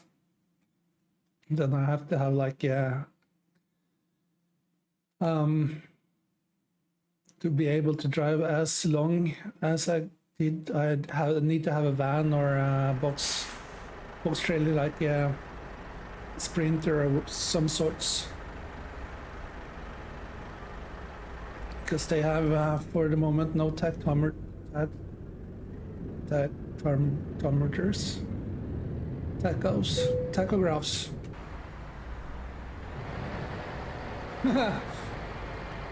Dude, the cost of actually sending it up, because it was yeah. So here's the reason why they didn't want to put kilos up there, because the cost of maintenance and service to just pick or get it themselves is so high. Yes, sir. And due to the Air Force running kind of a rescue, kind of a coastal guard service in Norway, so we have, or had, I should say, Sea Kings. We don't have the Black Hawks. I think they were trying to. Oh Jesus, that was definitely not the wrong way, or the right way. They were trying a French helicopter brand. I think it was a Puma, or was that British? I don't know. But that didn't work because the contract was delayed, or delivery was delayed. So they're still using the Sea Kings. Oh man.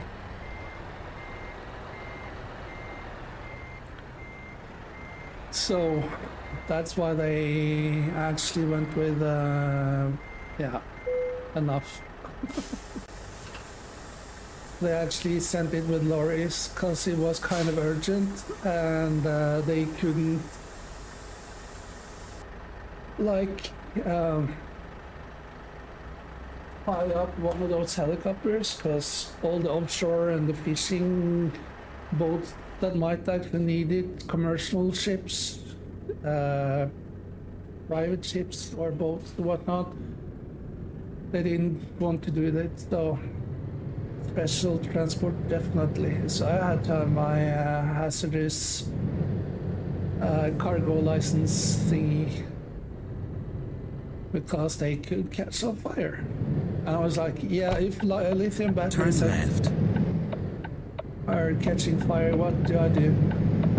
And the guy that was a former firefighter, he said, just run, just grab your stuff if you notice the fire and before it catches or spreads to the car and whatnot, just grab your clothes and stuff your valuables. Go around the roundabout. Because there's First no exit. way that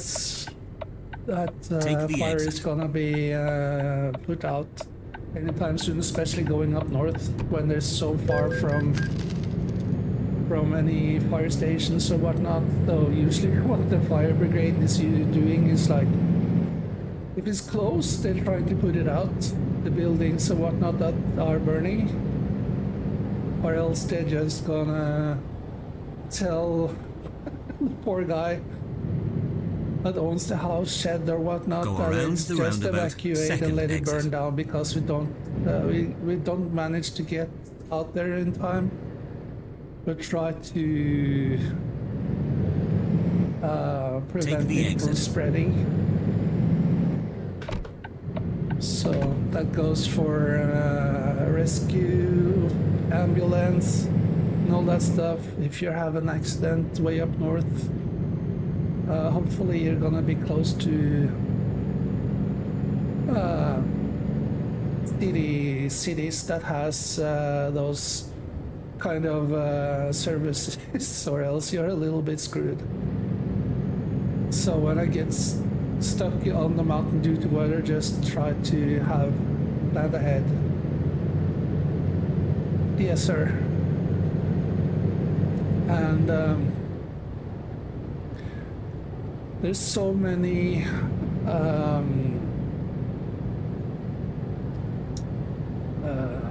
rules.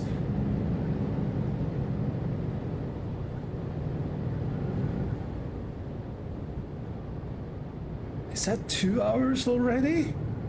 Holy crap. Those 2 hours flew by. If there is any rule, you're not allowed to drive your snowmobiles on the road unless there has gone an avalanche, then you can drive wherever. Some place in Norway, the police they don't mind as long as you behave and don't drive drunk. Then you can drive wherever you want. Go around the roundabout, second exit. And for the most part, there's only just Take the exit. Airbnbs and motels and stuff. And if you get stuck Go on the other around side the of the roundabout, mountain and second the exit. Airbnb or motels are full, they have people that you Take can the call exit. that gladly take you in to feed you and give you a bed and housing for the time you have to be there. So everybody's more open to help each other out in those kind of areas than big cities and stuff, because I know that the next time it might be them that needs some help. And there's definitely some planning ahead that needs to go in your livelihood or life to be able to live way up there. You have to have decent clothes with you if your car breaks down, because you're actually can freeze to death if your car heater or you have car troubles. Your car breaks down and there's no heat in freezing weather, and don't last as long. So if you have your snowmobile close with you, you're gonna be safe. Always have at least food with you, some sort of dried food or food that can keep or stay thawed. Oh, yeah. Or don't freeze. Same goes with water. So at least have a couple of bottles that you can have underneath your clothing if you are stranded or if you are stuck on a mountain or whatnot, so you actually have, or you could, if the weather permits you, to go outside and eat some snow or whatnot to keep hydrated. But the consequences of not planning for those kind of scenarios could be a little bit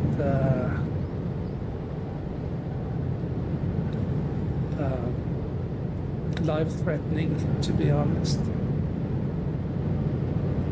So yeah, that's life. It's harsh. It's like living in the frontiers back in the day, but in the modern era.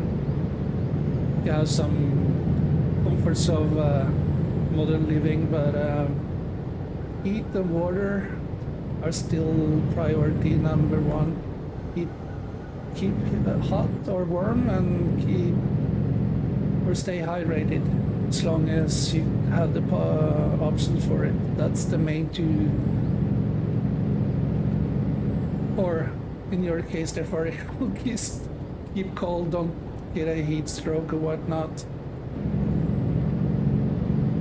So yeah, so you can't be an idiot of a snowflake living in those areas, that's for sure. Yep, now we're going up over Saltfjellet.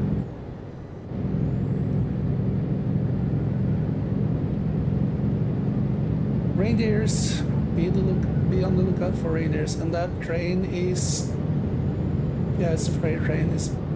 Don't think that's actually, I have to think. Yes, it is actually. It goes to Bodø. That's right.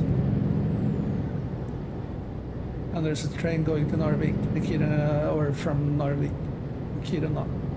That I believe it's a freight train only. But from there you're out of luck trying to travel by train. Oh, looky, Rudolph.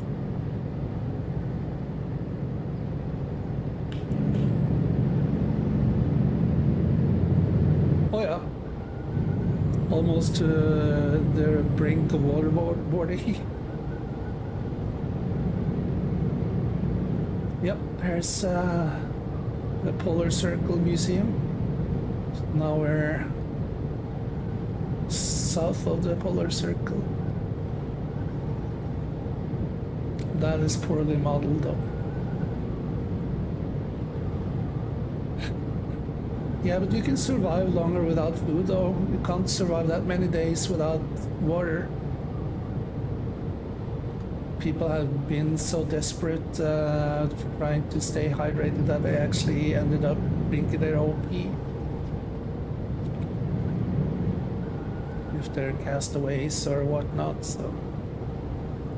And there has been people dying to bad choices going on a ski trip when they're being surprised by the weather because they haven't had enough equipment or clothing with them so they can actually stay warm and find shelter, dig down into the snow and stuff. So it's every year that happens.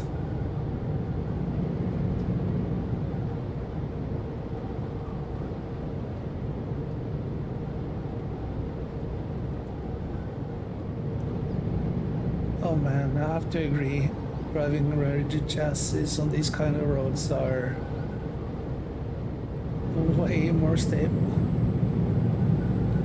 Yeah, they are coming to Euro trucks, so I'm looking really forward to that, and I hope they make a good job of implementing them.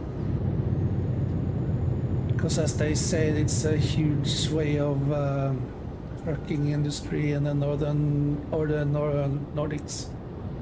Scandinavia especially.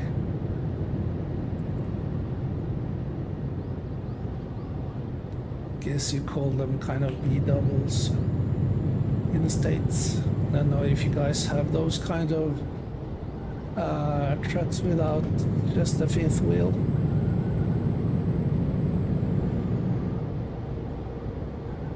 And now actually officially Scania is coming to the States as well in October. They have been approved for the DOT approved them. So they're opening up 1 or 2 dealerships. I don't know exactly where, but that's gonna be fun and to Go see around how the popular roundabout, second Scanias exit. are gonna be in the States.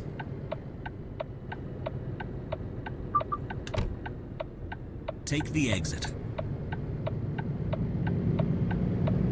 No, me neither. I think you're talking about those rigid chassis thingies.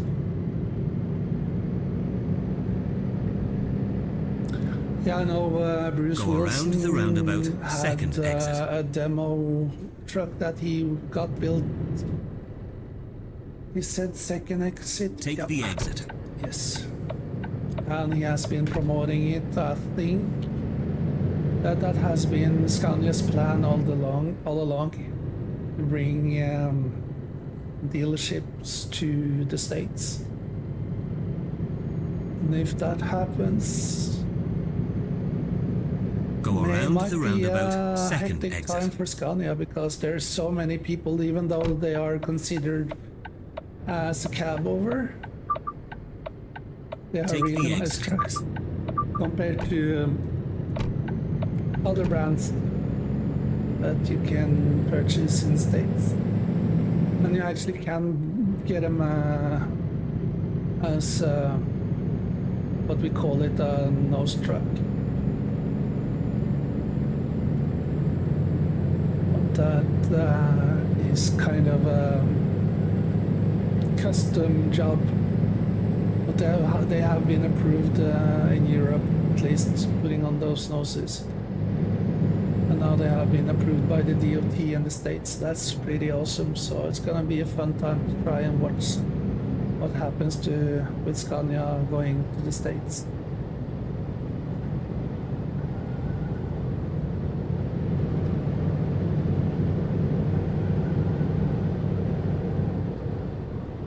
Look, it's a boat. Or a ship.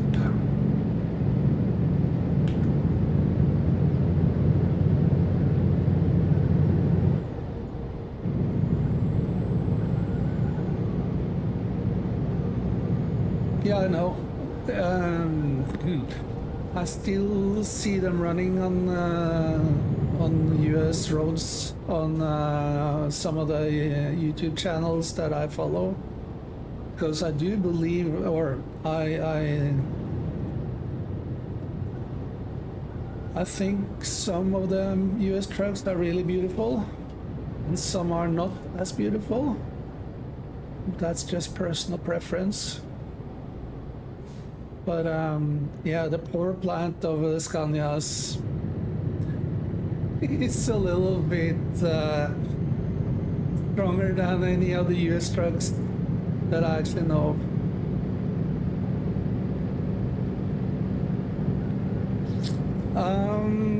They might, but main issues in Europe is length, and there are some US trucks running in Scandinavia as well, but they have issues coming on and off the roads. Yeah, I know there's 2 companies in the Netherlands that are converting or customizing T-cabs, but if they are officially producing them at the Scania plant in Sweden, I haven't seen any official statement of that. Due to we had this a length restriction for several years. So semi couldn't be longer than, I think it was 18.5 meters from nose to end of trailer. The only thing that could surpass that was the lumber trucks, lumber trailers, due to the length of the logs, of course. But now they're having HTC, or what we called full module trailers in Norway. And Finland is actually testing out 90 feet of trucks on certain roads in Finland. Go around the roundabout. But they are not third allowed exit. within some city limits, though. And down in Europe, Take the exit. when where the towns are so old, like the Middle Ages and stuff, you can't actually drive. It's physically impossible.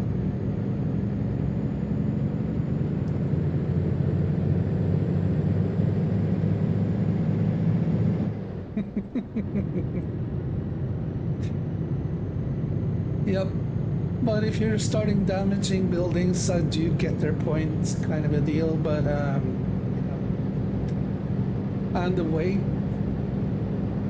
of those 90 feet, the road trains, I don't want to call them road trains, but they are not close enough to Australian road trains.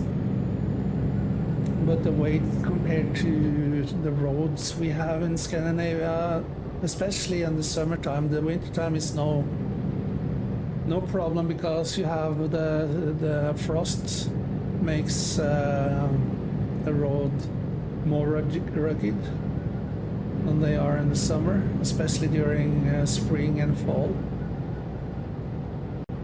So yeah, it's going to be interesting to see, and hopefully I love TCABs if Scania will bring them into production again, because they had when they ended the TCAB, it was due to they didn't sell anymore.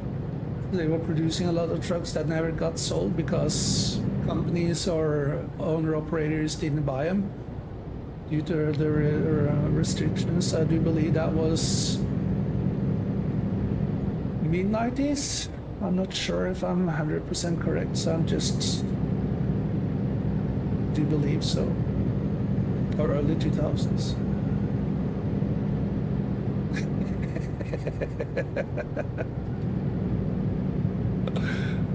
Oh, yep.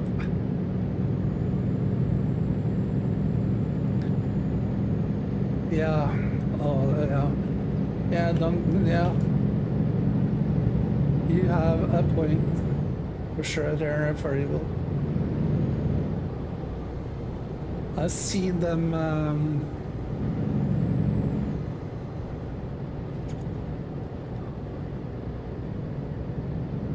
oh yeah.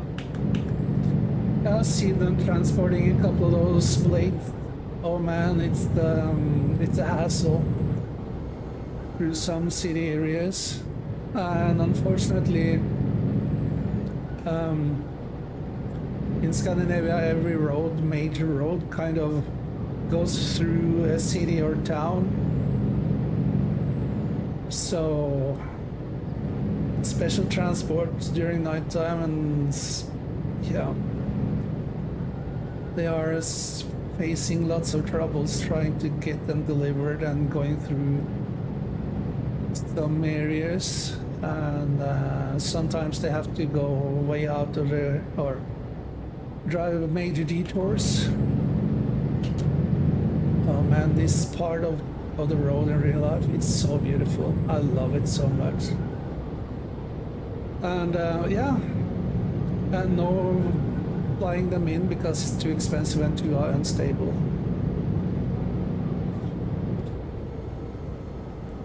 Yeah, we were just talking about it earlier. The only green that they actually are interested in is the dollars, or the color of the money. And if you see in the TV show Landman, that's a freaking good show. I think it's episode 2 or 3 when he talks about how much oil that goes into producing running services, servicing those wind turbines, start them, and all the damaging they are doing on the environment. It's just bullshit, the whole thing. It's just a scam like so many other things. But yeah, I mean, common sense tells you otherwise, that it's not gonna be a profit or a good thing for environment. Oh yeah. And this is something I'm not supposed to say, but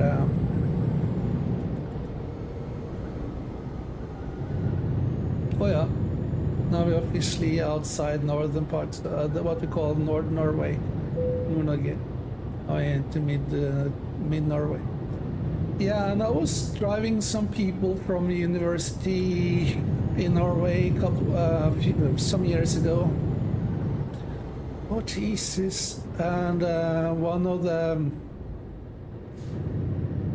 the pastors that I was driving, his wife was writing a doctorate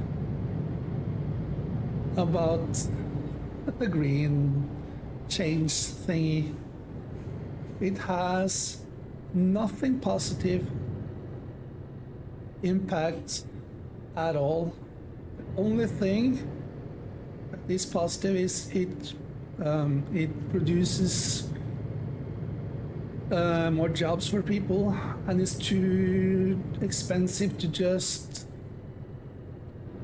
stop, because if you have to kind of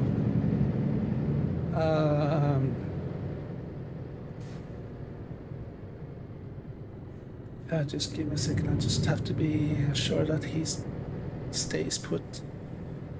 If you have to kind of get rid of all the stuff that has been like recycling plants and all that, it costs too much money to just shut it down and demolish it. So he said that she knows that she gonna get her doctorate, but her paper will never be published in Norway because it's so controversial.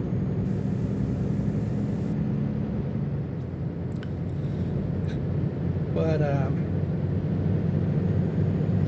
yeah, that was actually privileged information.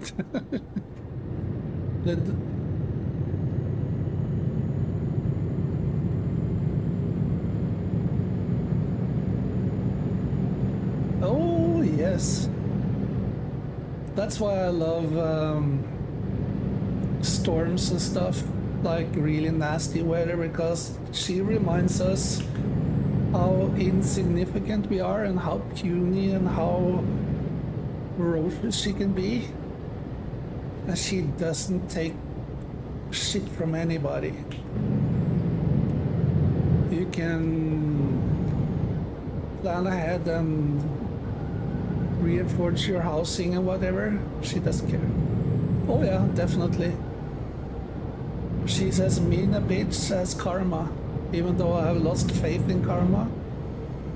But she's the mother of all things. She's the boss lady. Biggest boss lady there is. Oh man, I have to get my hands on the winter mod and drive this leg. Oh Jesus. Weep.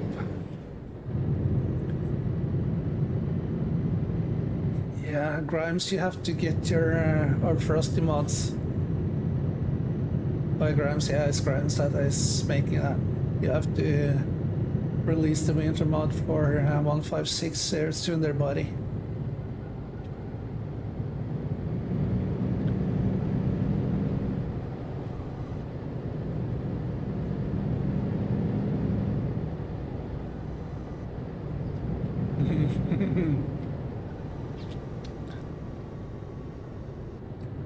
Yeah, nature takes no shit from nobody.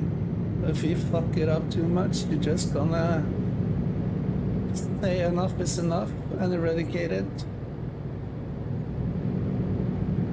Like I said, it doesn't matter if you prepare, or you can just make a big ass bunker and reinforce it and whatnot. Maybe that's gonna get you through. But she's the mother lode. Oh yeah. And the population problem that I have been talking, all the issues that I have talked about since the 50s hasn't happened yet. And do you actually believe that the banks will, the banks would have financed all the beach properties around the world and industries located close to the sea level and whatnot, and poured money into those real estates if there was actually anything to all those horror sceneries that if the polar ice is gonna melt, the sea level is gonna rise by 30 meters. Do you actually believe that they were handing out money? I don't think so. And if you see satellite imagery from the last keep right 60 years, or photographies taken from the areas that are in danger or close vicinity to be eradicated if the sea or water level would rise, it's the same. It's freaking the same. Right. The only thing that fucks that up is tsunamis or floods and whatnot, but those are kind of happening nonetheless with so many years between them. So.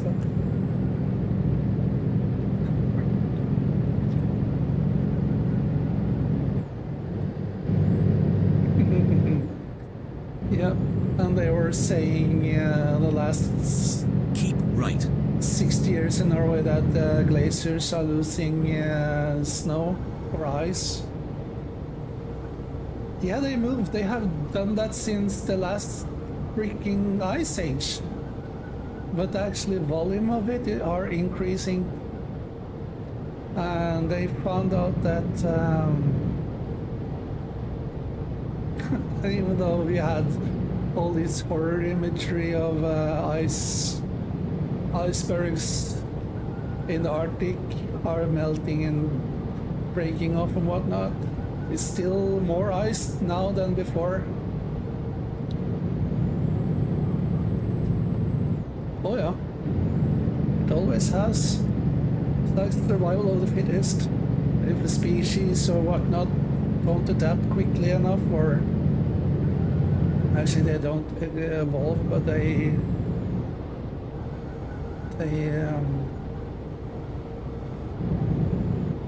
adapt to the environment, they are dead. That's nature. Nature is brutal. Oh yeah. Yeah, and like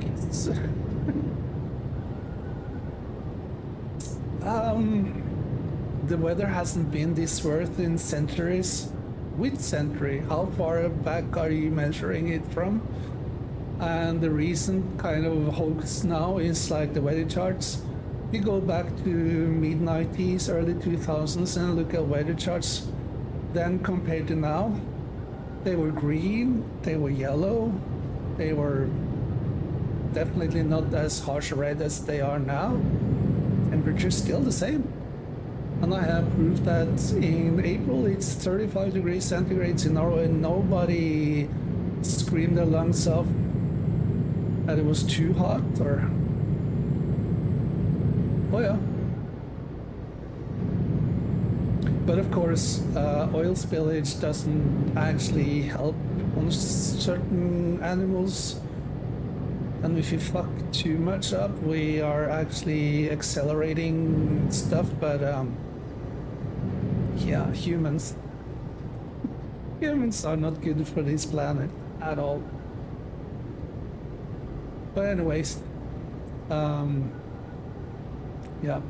We have documentation that we harvested Mediterranean crops in Norway during the no, not the Ice Age, the Viking Age. That we actually had warmer weather on the 12th, 13th, and 14th century than we have now.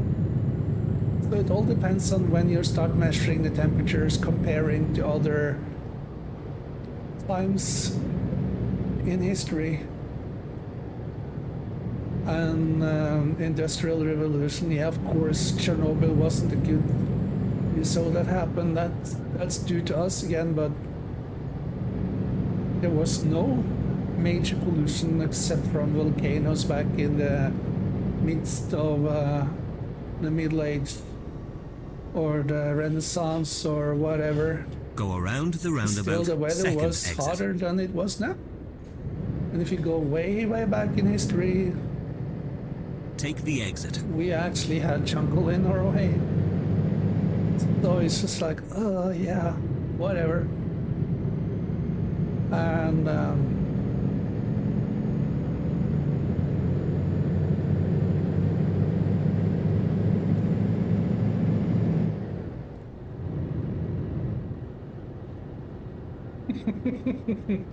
no, they were dependent on wind power though to get from where they were going. They couldn't actually row their whole fucking way across the Atlantic. And another actually fun fact is like, yeah, Columbus Day. Why? The Western civilization had actually not or discovered the Americas way, way before Columbus came and just fucked it up. So yeah, humans fuck up other humans. It has always been that way. It's the survival of the fittest or the strongest. Just evolution. And greed, of course.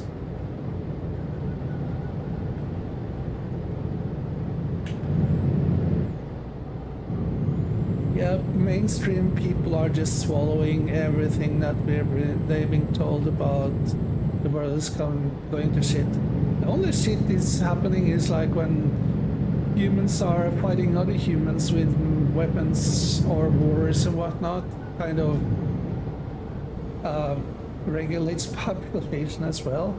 Was my tend to laugh, but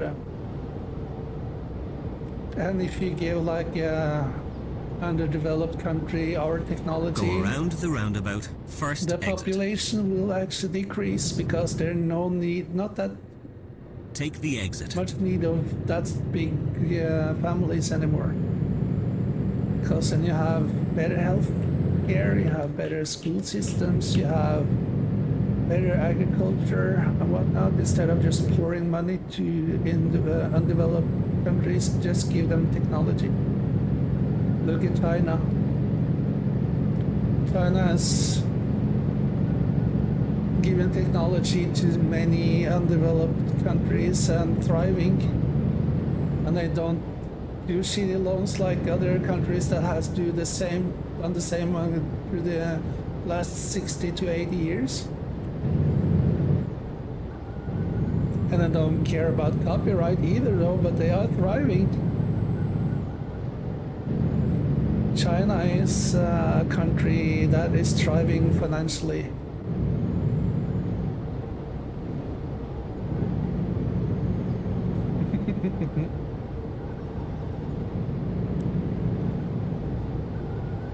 Yeah, the big five aren't that big five anymore. The US is on its way out to be a financial dominator. The dollar is probably not gonna be the leading currency within the next 10 years. Then you guys have a problem. The only thing that has still the dollar as a dominating currency is like you guys have kind of kidnapped all the gold reserves to every Keep other country left. with all your sanctions and stuff that several countries are not gonna uphold anymore. Is making other countries thrive financially.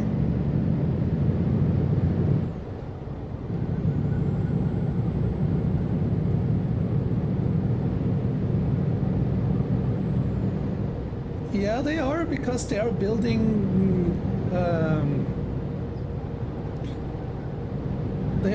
infrastructure for other countries and don't take any kind of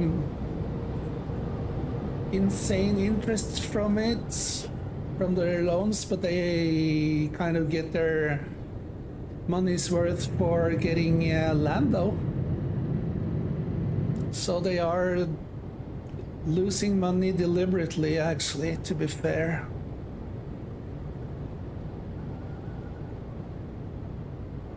For now, yeah. But again, the sanctions towards Iran. Oh, sorry, I was actually meant to turn that off because I'm getting a sip of water.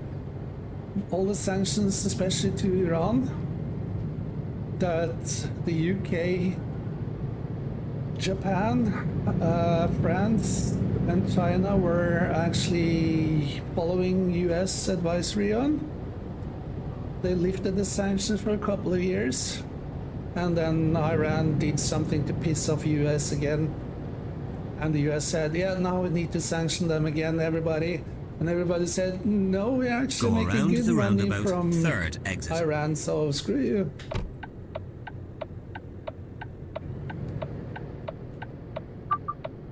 Take the exit. Yep, for now. But look what happened to the sanctions in Russia or towards Russia. Did they help anything? They backfire like a fucking H-bomb. Russia's economy is thriving. You can't get Coca-Cola, you can't get Big Mac, but what? So what? They have other things that they can get. You can't get Pepsi.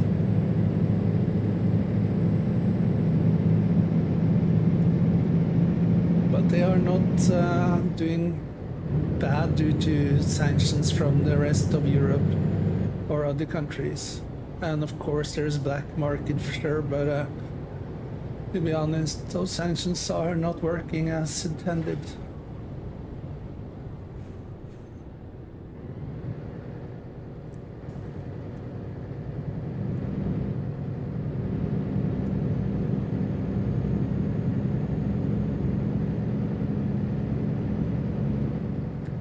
No.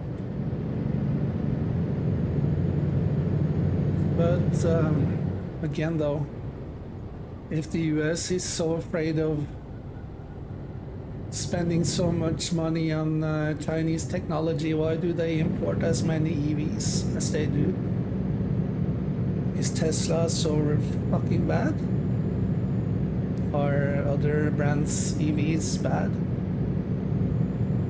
And yeah, I think there's gonna be a financial shift within the next 15 years, to be honest.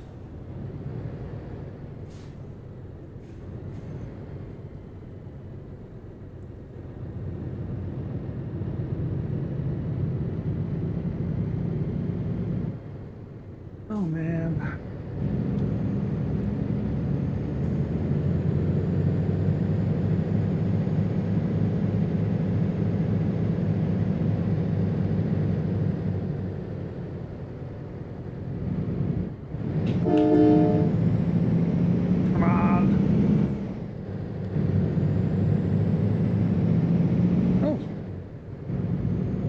That's where the time has gone.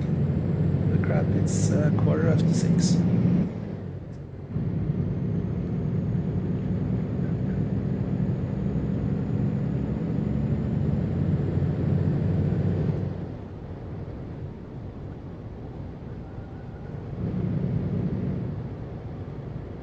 Yep. They have found Keep right. They have found routers that are sending info to China. They found automatic hoovers or vacuum cleaners, those robot vacuum cleaners that are sending information. I don't know of what, but you actually have to connect your that base station or those vacuum cleaners onto your internet, so they have free access to your router. So yeah, and Huawei was banned from the US, but there's still other Chinese brands that are selling lots of technology in China. Yeah, industrial espionage is it's big though, everywhere.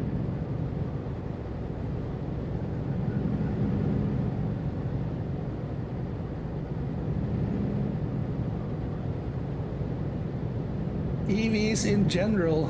You heard of DARPA? You ever heard of DARPA?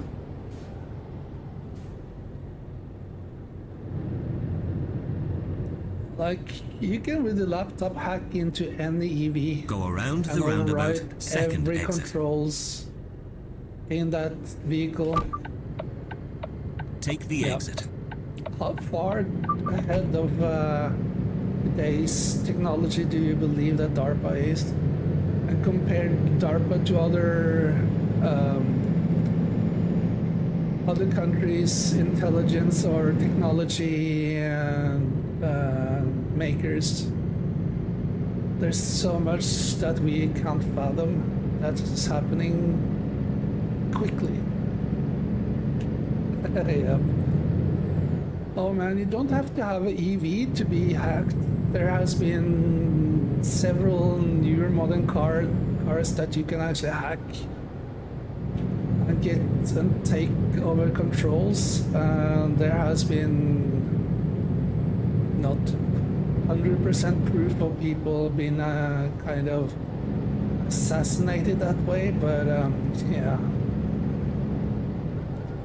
If you can lock the cars and not lock the doors and not be able to open them, and you can with those self-parking cars, there's motors on the steering wheel. If you can take control of the steering wheels, the throttle, disconnect the brakes, assassinate people in this day and age is way easier than cutting the brake hoses like they did in the 50s and 60s. So yeah, just saying, I'm not wearing a tinfoil hat because this has been proven. It's freaking scary how easy it is.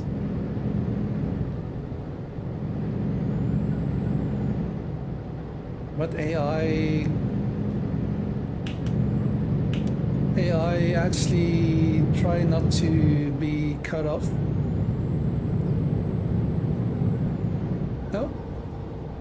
And you know, direct drive wheels like we do in sim racing and stuff like that, how strong they are. Just the one I have, 5 Newton meters, can't bear to stop that from spinning around if it wants to. And yeah, just saying, it's freakishly easy to do stuff with technology. Yes, sir. Fly-by-wire kind of a deal. It's not fly-by-wire, but the same but different. So yeah, things are way easier for people with bad intentions to get away with malicious acts.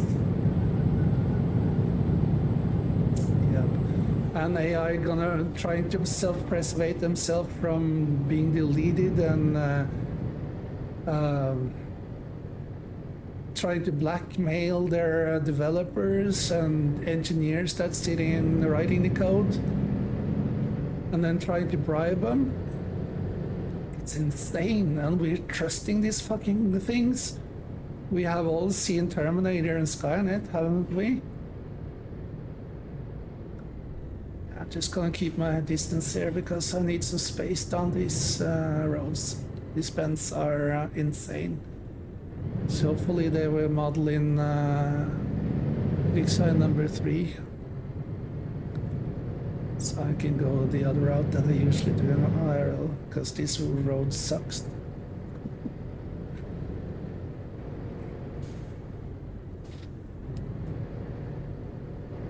Go around the roundabout, second exit. And actually, one of the biggest AI networks in China is called Skynet. Imagine that. Take the exit.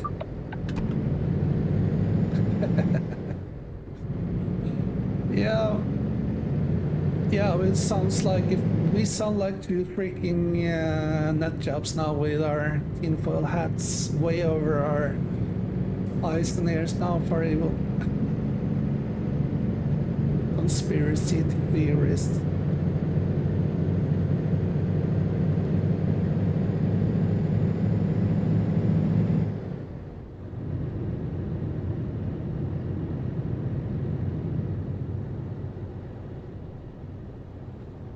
Well, and I wonder why people don't hang out in my streams. Just kidding. I'm just kidding. Yeah, actually, I'm on. I was wrong. I thought we were going into Sweden, but we wasn't. I thought going after those 2 trailers up that little hill that was really going slow was the road into Sweden, but I was wrong.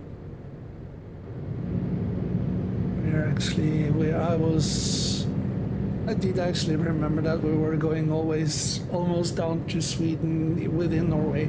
That's why I chose this route. Yeah, CRS, right?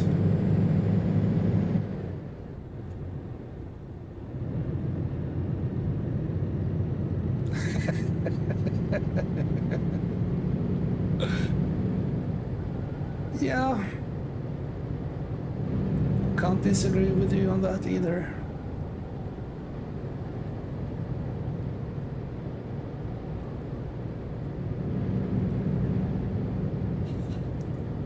Yeah, let's see. I'll just have to think out loud because I can't remember. I ate breakfast at 3 p.m. so that's no wonder I'm not hungry. It's gonna be a late dinner, if any dinner today. This day has just been messed up since I hit that snooze button. And look at this game now. It's just running so freakingly smooth. I'm just enjoying the hell of it. Yep, I know.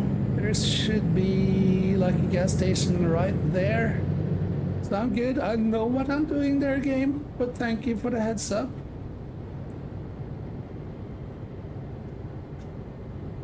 I got my kind of route figured out when it comes to fuel and such.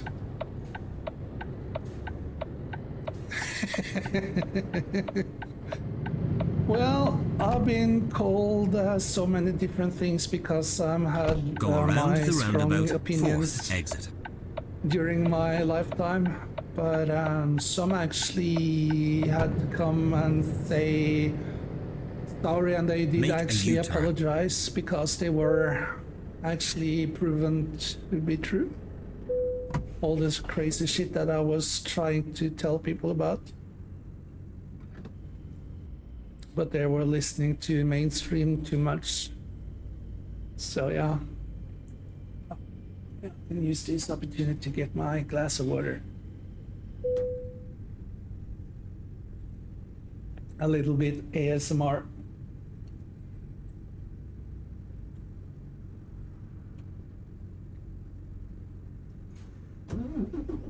Yeah.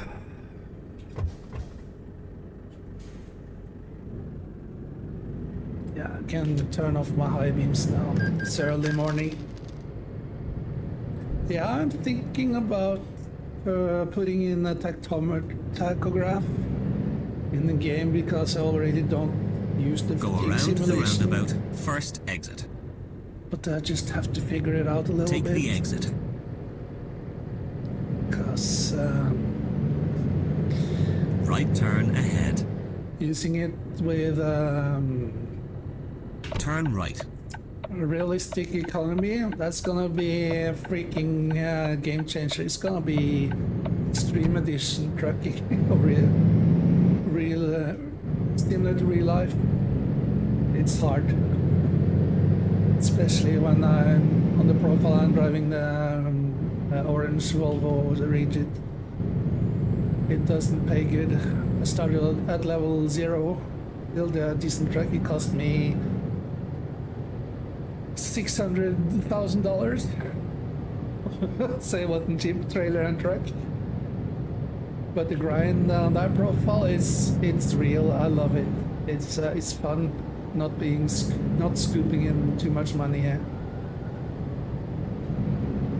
So yeah, as long as I enjoy it, I'm just gonna keep on playing. I'm not sure how often I'm gonna stream it though, because I love this truck as well. But yeah, I was actually thinking about doing a flight sim today or a farm sim stream. I ended up on this one because I got promods installed again, so I was like, fuck it. It's gonna be the other days, I can do the other ones. Yeah, people need to wake up there for evil. Believe there's other things that's actually true than being told from several places. There are some things that are a little bit far-fetched, even for me these days, but for the most part, several of them that was considered conspiracy theories back in the day actually been proven to be true.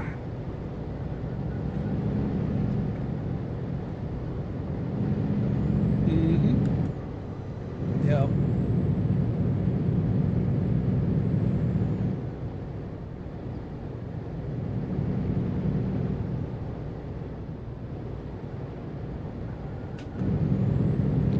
If I'm up for it after delivering this run, I might change truck and do a little rigid chassis run as well.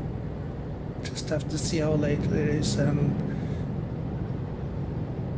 how sore I am.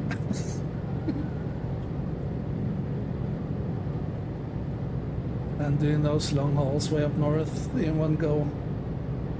Getting out for fuel was really looking at the freaking old man with his walker trying to get in and out of his car. That was so stiff, and that was not Go straight what on. she said. It wasn't what she said. Miss Lillehammer.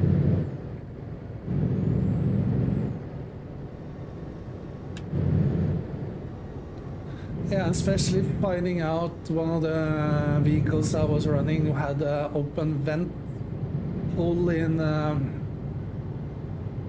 the back of the cab. So it was fucking fresh air coming in and 35 degrees below zero for several hours. Yeah, kind of screwed up my back a little bit. I was like, dude, do you know that actually there are open vents? I don't know. I'm just gonna clog them. Just love companies that know their equipment. It's like, what the fuck is this?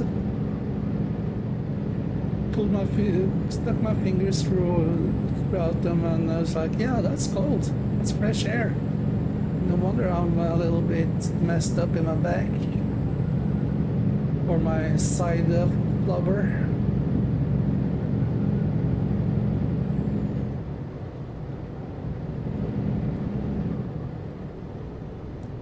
Flubber. Hey, flubber. Such a cute word. Lard is not cute, but flubber. Yeah.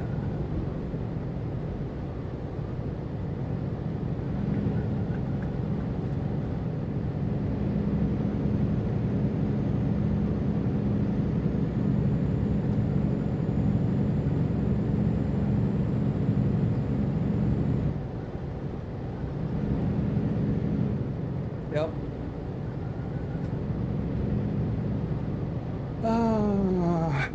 But to be fair though, back in the day when that was built, the Soviet Union didn't care too much about safety. They had so much human resources. And you can see it on how they managed to build everything, like from fighter planes, U-boats, or submarines. And yeah, industry in general. It was so bad and polluting. Like the melting plant in nickel. It caused severe health issues even way down in Sweden, Finland, and Norway before they start to kind of, what's the word? Take out all the bad stuff coming out of the smoke. So they started opening the getting the production at full speed when it blows in towards Russia, but when it was blowing towards other countries, they had to go down to 1/3 of production, and then they cleaned up their exhaust gases or smoke from the melting thingies. And after that, they went bankrupt. It wasn't sufficient enough or economic enough.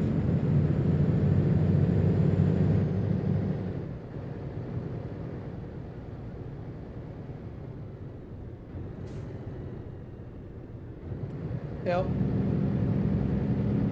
And I saw a documentary before I went live today about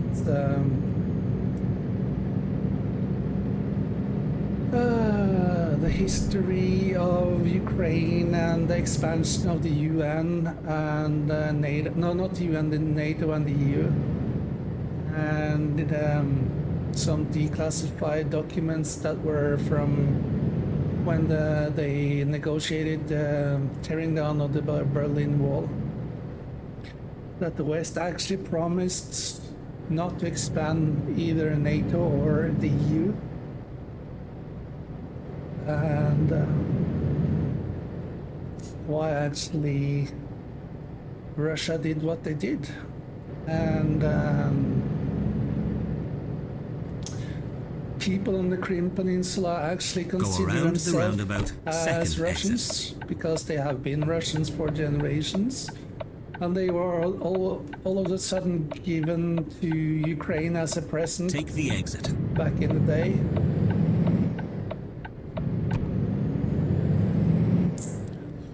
And Europe's most corrupt country is, or was, or still is. Yeah. So Ukraine is the most corrupt country ever in Western society.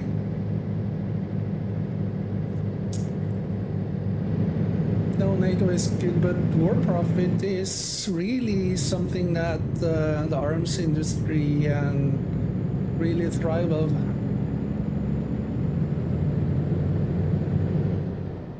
Yep.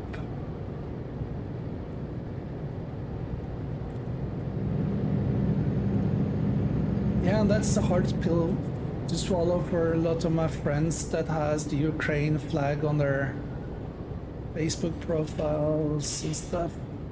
That we are actually wrong. The media is wrong about why the conflict is what it is. And both Zelensky and Putin wants to have a ceasefire and peace. And Trump went over there and said, okay, give the Crimea Peninsula back to the Kremlin. Oh, yeah, whatever, you know which peninsula I'm talking about. Because then we would have peace. There's no need for lives to be lost. It's like, no, all the countries that has proxy interest in prolonging that war said, oh hell no. Just saying.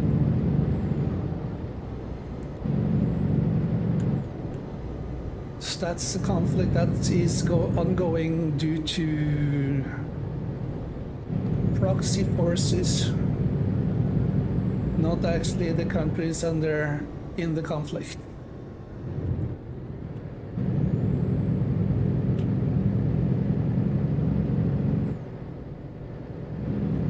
Up.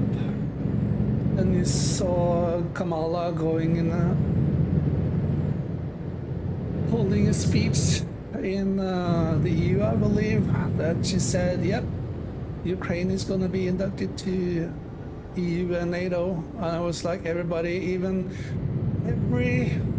intelligence agency that were told that they were not going to say that in that speech was like, oh, what the fuck?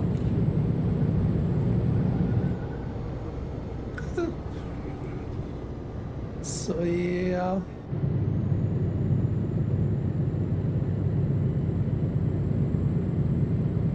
Like, in violation of the treaty or the agreement of tearing down the fucking wall in 1988 or 89, yeah. It's not Russia that's the aggressor, it's the fucking West. Because Putin said, and still saying, that they had no choice. Because somebody broke their agreement, or deal of agreement, or they part of the agreement. And there was no news for them, because he stated and warned them so many times that if Ukraine is getting into NATO and the EU after the Baltic countries, he had to take action, because now NATO is too close. Yeah. And I've been following a couple of podcasts with credible sources that has worked in several intelligence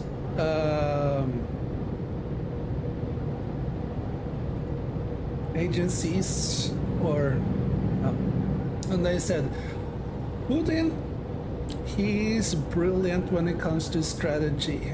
Look at what he, of course, to uphold his government position, so he rewrote the constitutions. So he has been prime minister of Russia for almost 30 years. But he's not stupid. He's a strategy marvel. But he don't like to be bullied. And that's what he has been lately, the last 20, 30 years.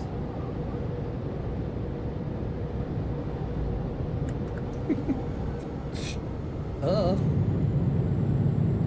course they do. Keep like the, right. Then take the exit right. Yeah, like all the things Take that were the going exit on right. with the farmers in the Netherlands and France the last 10 years. No media coverage, and a peaceful demonstration in UK, London, a couple of weeks ago, when actually BBC said there was only a couple, or barely 100k showing up.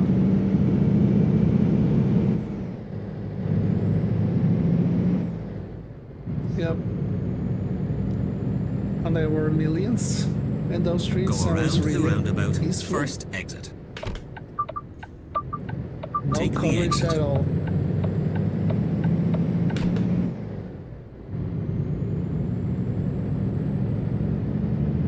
Oh.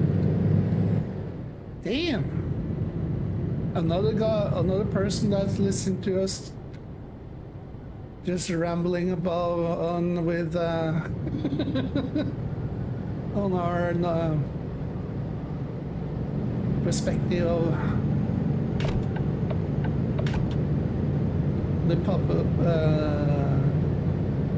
the main or the media, or what you call it, state of things these days. Awesome. Thank you. Another nutcase, perhaps, I don't know. No, sorry, it wasn't my intention to call it a nutcase, but appreciate everybody that's sticking around.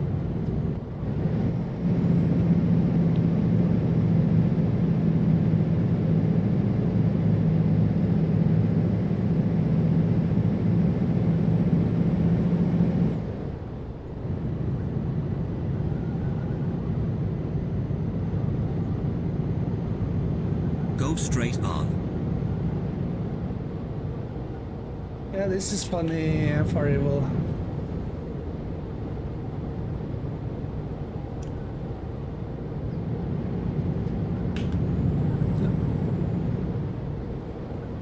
Yep, and there are more medias out there that are easy to get hands on, that have no agenda at all other than telling the truth. In the base game, there's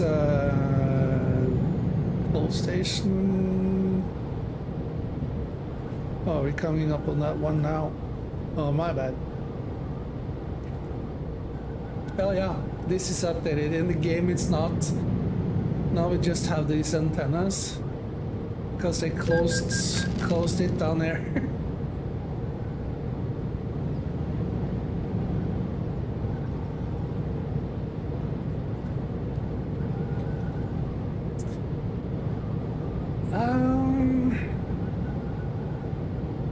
Knowledge is power. Truth leads to knowledge. And if things are too exposed, that has been deliberate, not lie, but lies, going on several generations and several decades, who do you think gonna be in power? Keep left.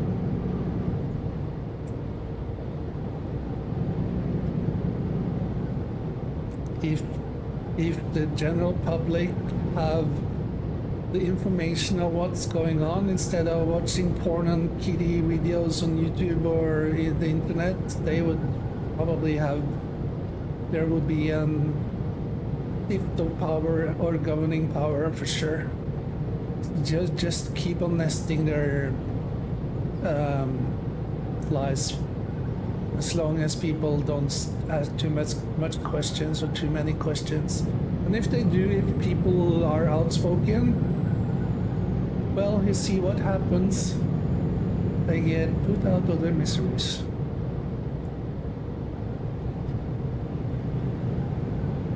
I'm not talking about Charlie Kirk. There's other people that has been trying to tell the truth and expose lies, both in the East and the West, and they have been killed or suddenly died of some other reason. Oh yeah.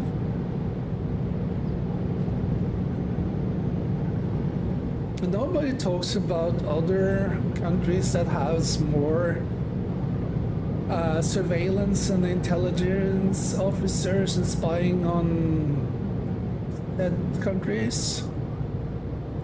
I don't think Russia is the biggest threat anymore. There's actually more people or more countries we consider allies that are operating on foreign soil that are a bigger intelligence threat than or threat at all.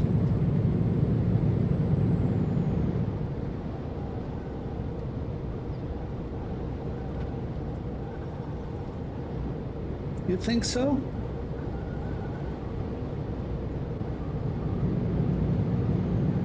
I think not. I think the biggest threat or the biggest country we need to worry about in the West is actually Israel and Mossad.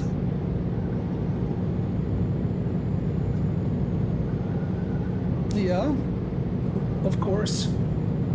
But we, well, money talks, right? Cheap stuff is more convenient because more people can afford to kind of have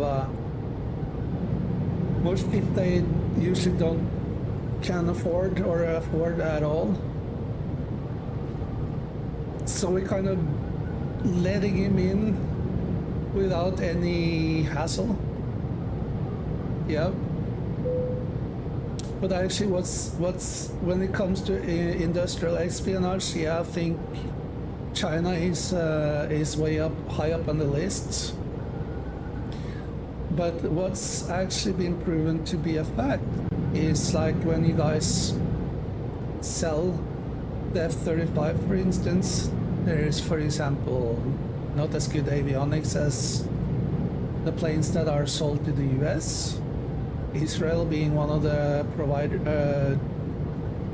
countries that purchased the F-35 that have been downgraded of some weapon systems, avionics stuff. And there's been a couple of other countries that have bought it, included Norway.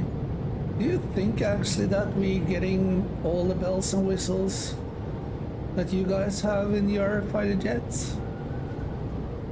To be able to have the same air superiority as the US?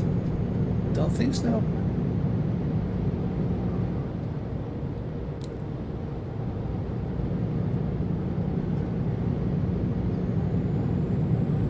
But that's a fact.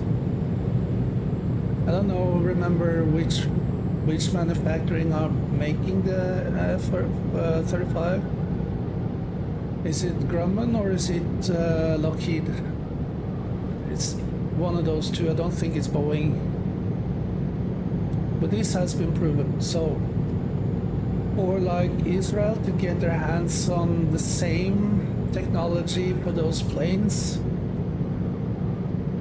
Like you have disclosed agents in every foreign country, like the intelligence are disclosing some officers working. Let's just take an example. You have CIA officers working at the US Embassy in Greece, and they're telling the Greek intelligence and the government that we have two CIA officers working in the American Embassy. Do you think that the only operators or officers that are there?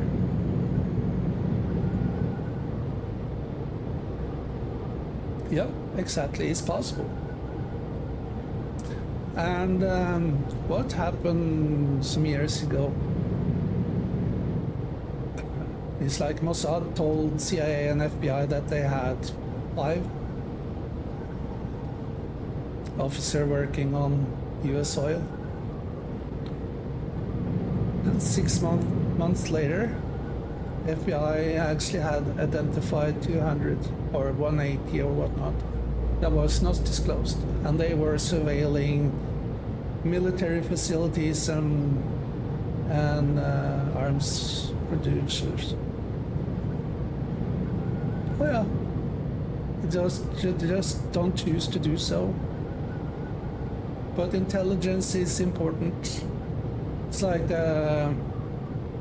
during the Cold War, the terror balance, the fear of Russia being able to, or Soviet were able to attack the US, and the US have the capability to attack whomever they wanted. It never happened. It was close while the Cuba crisis were going on, but nothing happened. But they chose not to do so, because that would be the end of humans as we know it. But have the capability kind of prevents people to do bad shit. And then you have other capabilities to do shit, like terror attacks and whatnot. So yeah.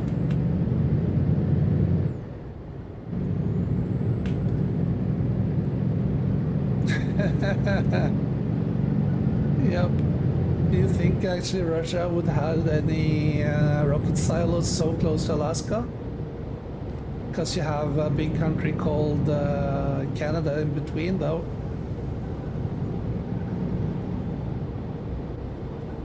So I'm not sure about strategic placement of Canada when it comes to, other than like land invasion from the US, but then they have to go through Canada though. Yeah, I know. How many dollars were they sold for? 70 or something? It was insanely cheap. Go straight on.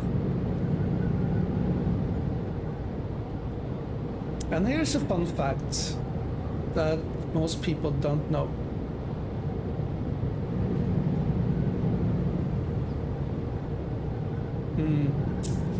So, you know, Canada and Denmark, those two countries, they are widespread apart. But they have an ongoing Keep left. disagreement of, I'm not sure it's, I think it's somewhere close to Alaska or whatnot, I don't remember, but two times a year, there's I think it's a little barracks or whatnot, when there's a flagpole.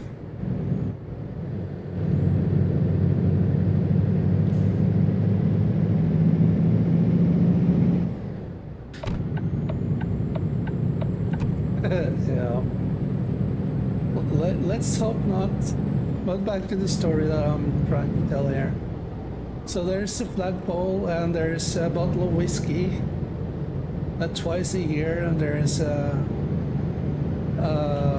soldier from Denmark that comes and drink up the Canadian whiskey, hoist the Danish flag, and put a bottle of liquor from Denmark, and vice versa. It has been going on since the 80s, I believe. I think you can look it up online though. I know you don't gonna Google it because you don't like Google, so there's other search engines. It just blows my mind that actually they can have like this, I don't want to call it a conflict, but they have a disagreement of sorts, and they kind of keep it going with kind of humor as well. Yep. And it just blows my mind that two countries that has a disagreement to something actually prolong it and keep it with a sense of humor. I think that's exceptionally mind-blowing in a positive way. To be fair, it could be way worse. I mean, look at the Falkland Islands some odd 40 years ago. And other stupid things that have been solved in other ways. I just find that really, really fun and respectful that they still keep it going without any casualties or any political incidents or whatnot. They still gonna just have, I think they're having fun of doing that stuff. Especially the soldiers that are Take the the ones exit right. drinking the liquor. If every conflict could be solved in that way, then I would have faith in humanity again. That actually people are interested in upholding peace and don't try and annihilate each other due to several causes to disagreements.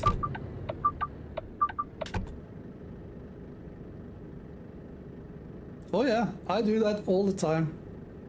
To be honest, I do that several times a day. I call myself stupid, nice work, nurse, and I have several discussions and argument with myself. That's not no bullshit. I need to get my frustration out somehow.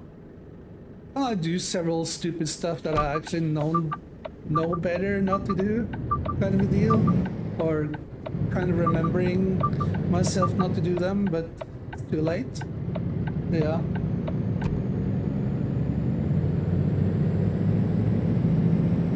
Yeah, I mean, it's possible to have a conversation and not agreeing on 100% of bullshit or that the other one believes in truly, and still have a calm, productive, civilized conversation and kind of a deal that I don't like. It's we have to agree to disagree, but it's actually true, and we are able to still be friends or whatever. Well, there are several provinces that are hoping for independence from Canada in general due to natural resources being exploited, is that a word? Or being just torn out. Yeah, several reasons why. And not to go in too much into politics again, but there's more people that are not happy with the state of things at the moment, so they really are looking for independence, but because they think they can govern themselves way better, and I don't have to disagree with them.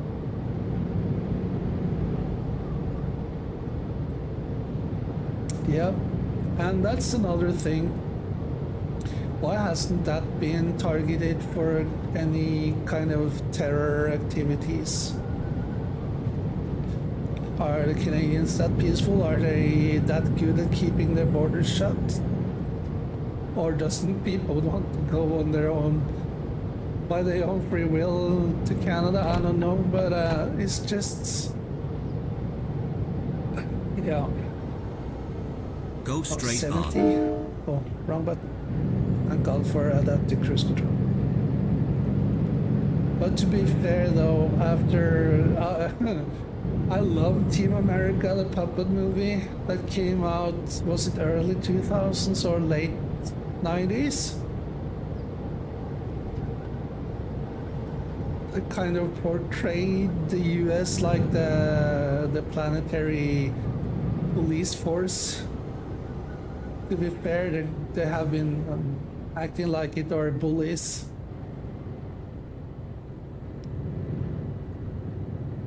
Now, you know which movie I'm talking about though? Team America. If you haven't seen it, please do.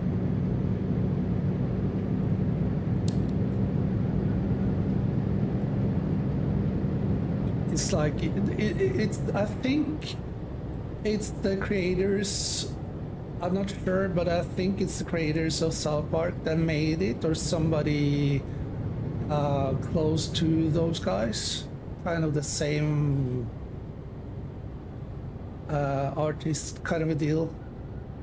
But anyways, they portraying kind of the US of A like a world or planetary police force.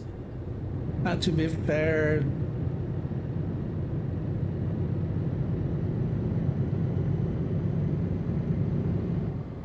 yeah, it's like Andrew Bolsonaro say, either we're the bully, keep countries in check, or we're gonna be bullied. Do we like to be bullied, or do we want to be the bullies? And that's why kind of, oh my ass, that's kind of why there has been bombings of embassies and stuff throughout the world, I guess. Those that has turned the hornet's nest more than once. And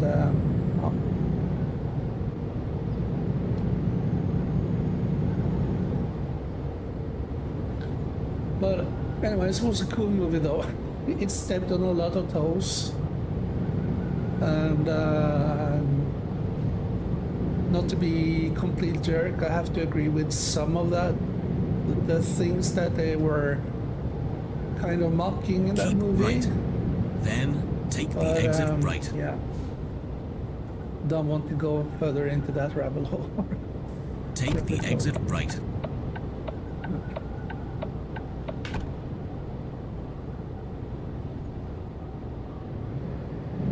the rabbit hole thingy. Yeah. I know, I was too late about trying to get out of that again. Keep right. Then take the exit right. Oh, yeah, Take of course. the exit right. Yes. I'm just gonna sneak through.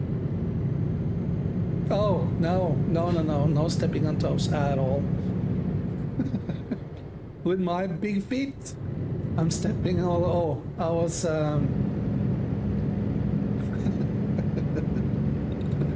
I was at the baptism or christening of my friend's son, not last weekend, but the Sunday before.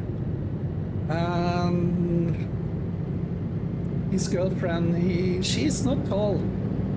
He's just a couple of inches from being considered as a officially short person. She's from Peru. And the venue that the kind of ceremony was held after the church was a little bit small kitchen-wise, and I was trying to get a cup of coffee, and she had snuck behind me. I didn't hear her, I didn't see her, and I tried to move because somebody was trying to use the sink where the coffee machine was stated or placed. And I heard this high-pitched scream, and I felt something underneath my foot that was not floor, kind of soft, kind of a deal, and I stepped and put all my weight on her toes. So yeah, I'm stepping on toes all the time, potentially and not potentially. So Go straight on. no toes were broken under that baptism, but that was close. She could tell I was really sorry when I noticed and managed to step away from her foot or toes. So yeah, poor girl.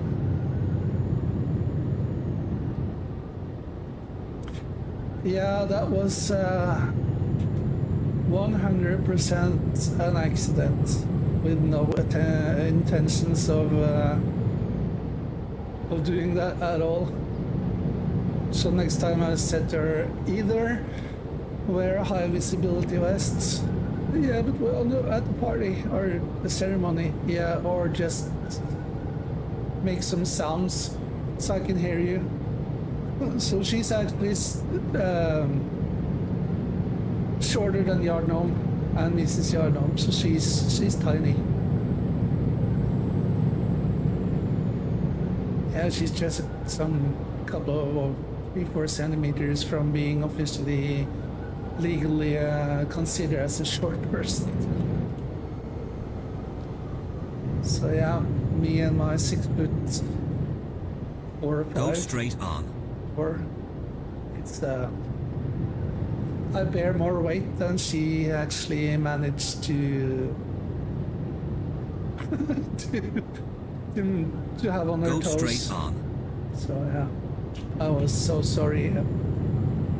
I was so sad, but she was okay though. She walked funny for a couple of minutes, but it ended up being okay.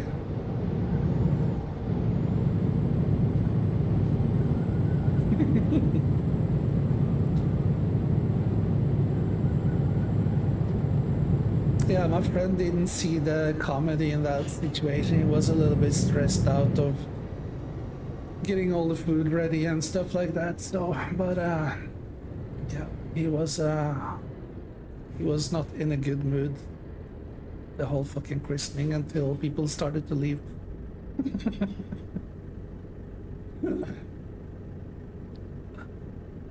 Let's see. 4 minutes IRL.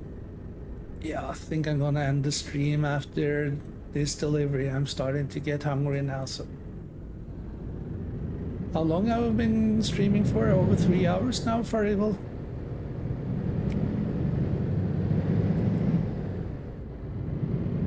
And no rain.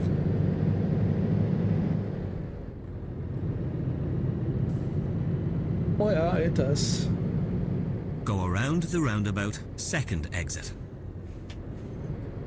Holy fudge.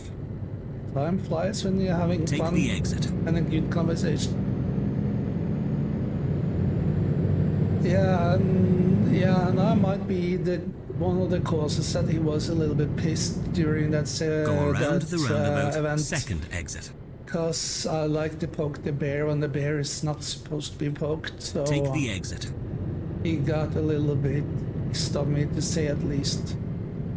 But yeah. I told him I was Right sorry, turn sincerely ahead. sorry.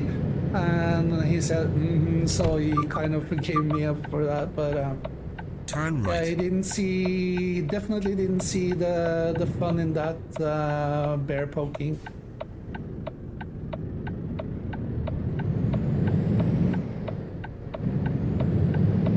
Yeah, hopefully we did. Felt like it or feels like it. Left turn ahead. Turn left. Yeah, it's like when people are so up their own asses that they don't see other things than their self and their own needs and necessities. Right So I turn was like, ahead. oh man, it's like trying to ride a Turn police right. grader or something. It's as painful, and there's unfortunately a lot of people that gets me in that mood that I do not know, Go straight like on. former colleagues and stuff like that. So it's like, ugh, I can't stand them. But yeah, intelligent conversation about any topic, I don't mind at all, as long as people don't try to force upon their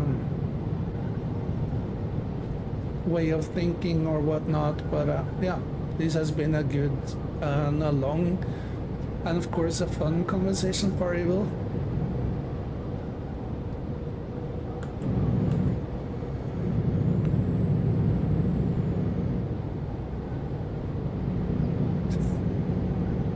Oh, Miss or Mr. Know-It-All? Just gonna prove you're wrong, just Google it shit. Yeah. Yeah, I know a couple of those as well.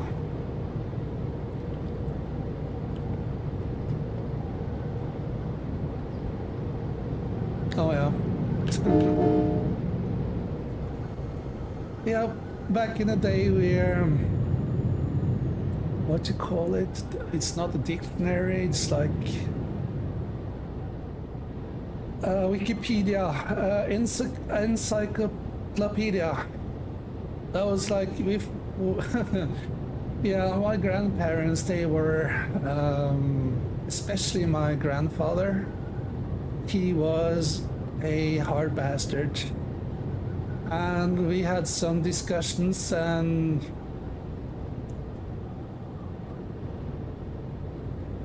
oh yeah, or people had their encyclopedias at home and paid like 20 years for them.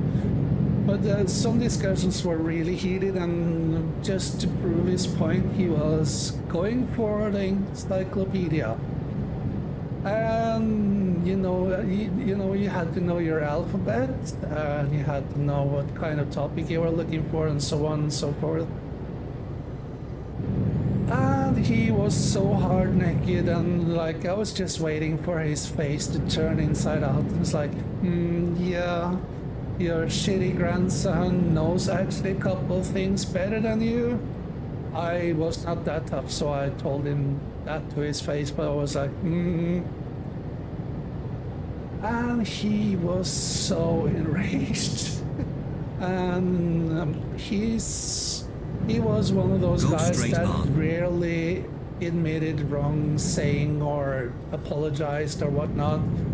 So it was a really loss for him to say that, yeah, okay, I'm sorry, you were right. So forwarding a couple of more years ahead, and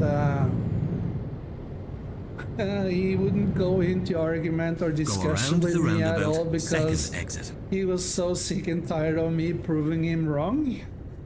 Take the exit. So he was like, yep, I'm just gonna believe you, but I'm still Right gonna turn have my ahead. beliefs as well, so I'm just gonna Turn right. agreeing to disagree or just agreeing You with have you there reached in your North City. destination. Me laddie. Oh yeah, oh yeah. Some people are way too hard-necked to actually admit any wrongdoings or been proven wrong. And it's like, no, Google is wrong. I'm gonna play it safe now. Oh, yeah. But yeah, people need to be a little bit more humble and a little bit more knowledgeable before they open their mouth. That's my opinion on stuff. And yeah, like I said last night, got my point proven yet again. Not gonna say anything about it, but it made me feel like I didn't know what I was talking about when I have first-hand experience of it. And people dragging other people in because he has more knowledge about it just pisses me off. Oh yeah, yeah. Companies often do have narratives to make money and censor and stuff. But yeah, that pisses me off. Like, yeah, oh, that guy has knowledge and this and does you, that streamer and does this and that. I was like, dude, I've recently done this stuff, and this person asked me if I knew. So shut the fuck up, please, because it's pissing me off. And yeah, I just left the discussion. I was like, told the guy that was asking me the question, if you want to know, if you want to have my opinion of the matter, just give me a message. Just getting sick and tired of people mingling into stuff that they obviously have no knowledge about and trying to come off as they do. That just pisses me off, especially when I'm trying to tell him. I was like, no, don't do that. But that was my last rant.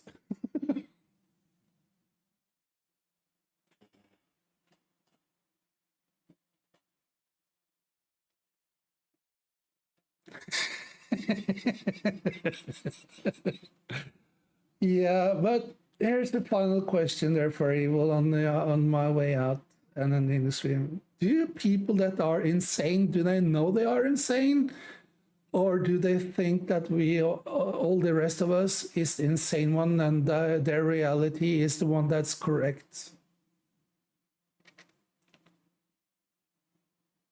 No.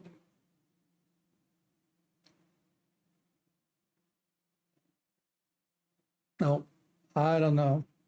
But some people I know that are officially insane, like they have papers of them being insane. I envy them because it must be so nice to have their own reality kind of a deal and just go with that. It would be like, yep, this is how things are, even though it just sounds insane to the rest of us. But I really envy them because they don't care about any other opinions, even though they actually hate being proven wrong, though.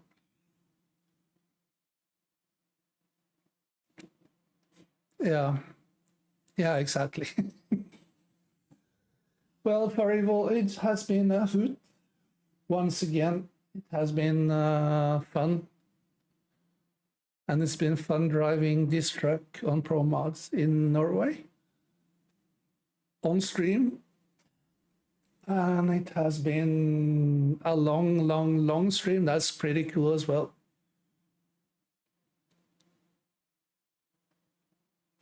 Later there, Felicia number 2. Take care, stay safe, and I'll catch you later, Felicia.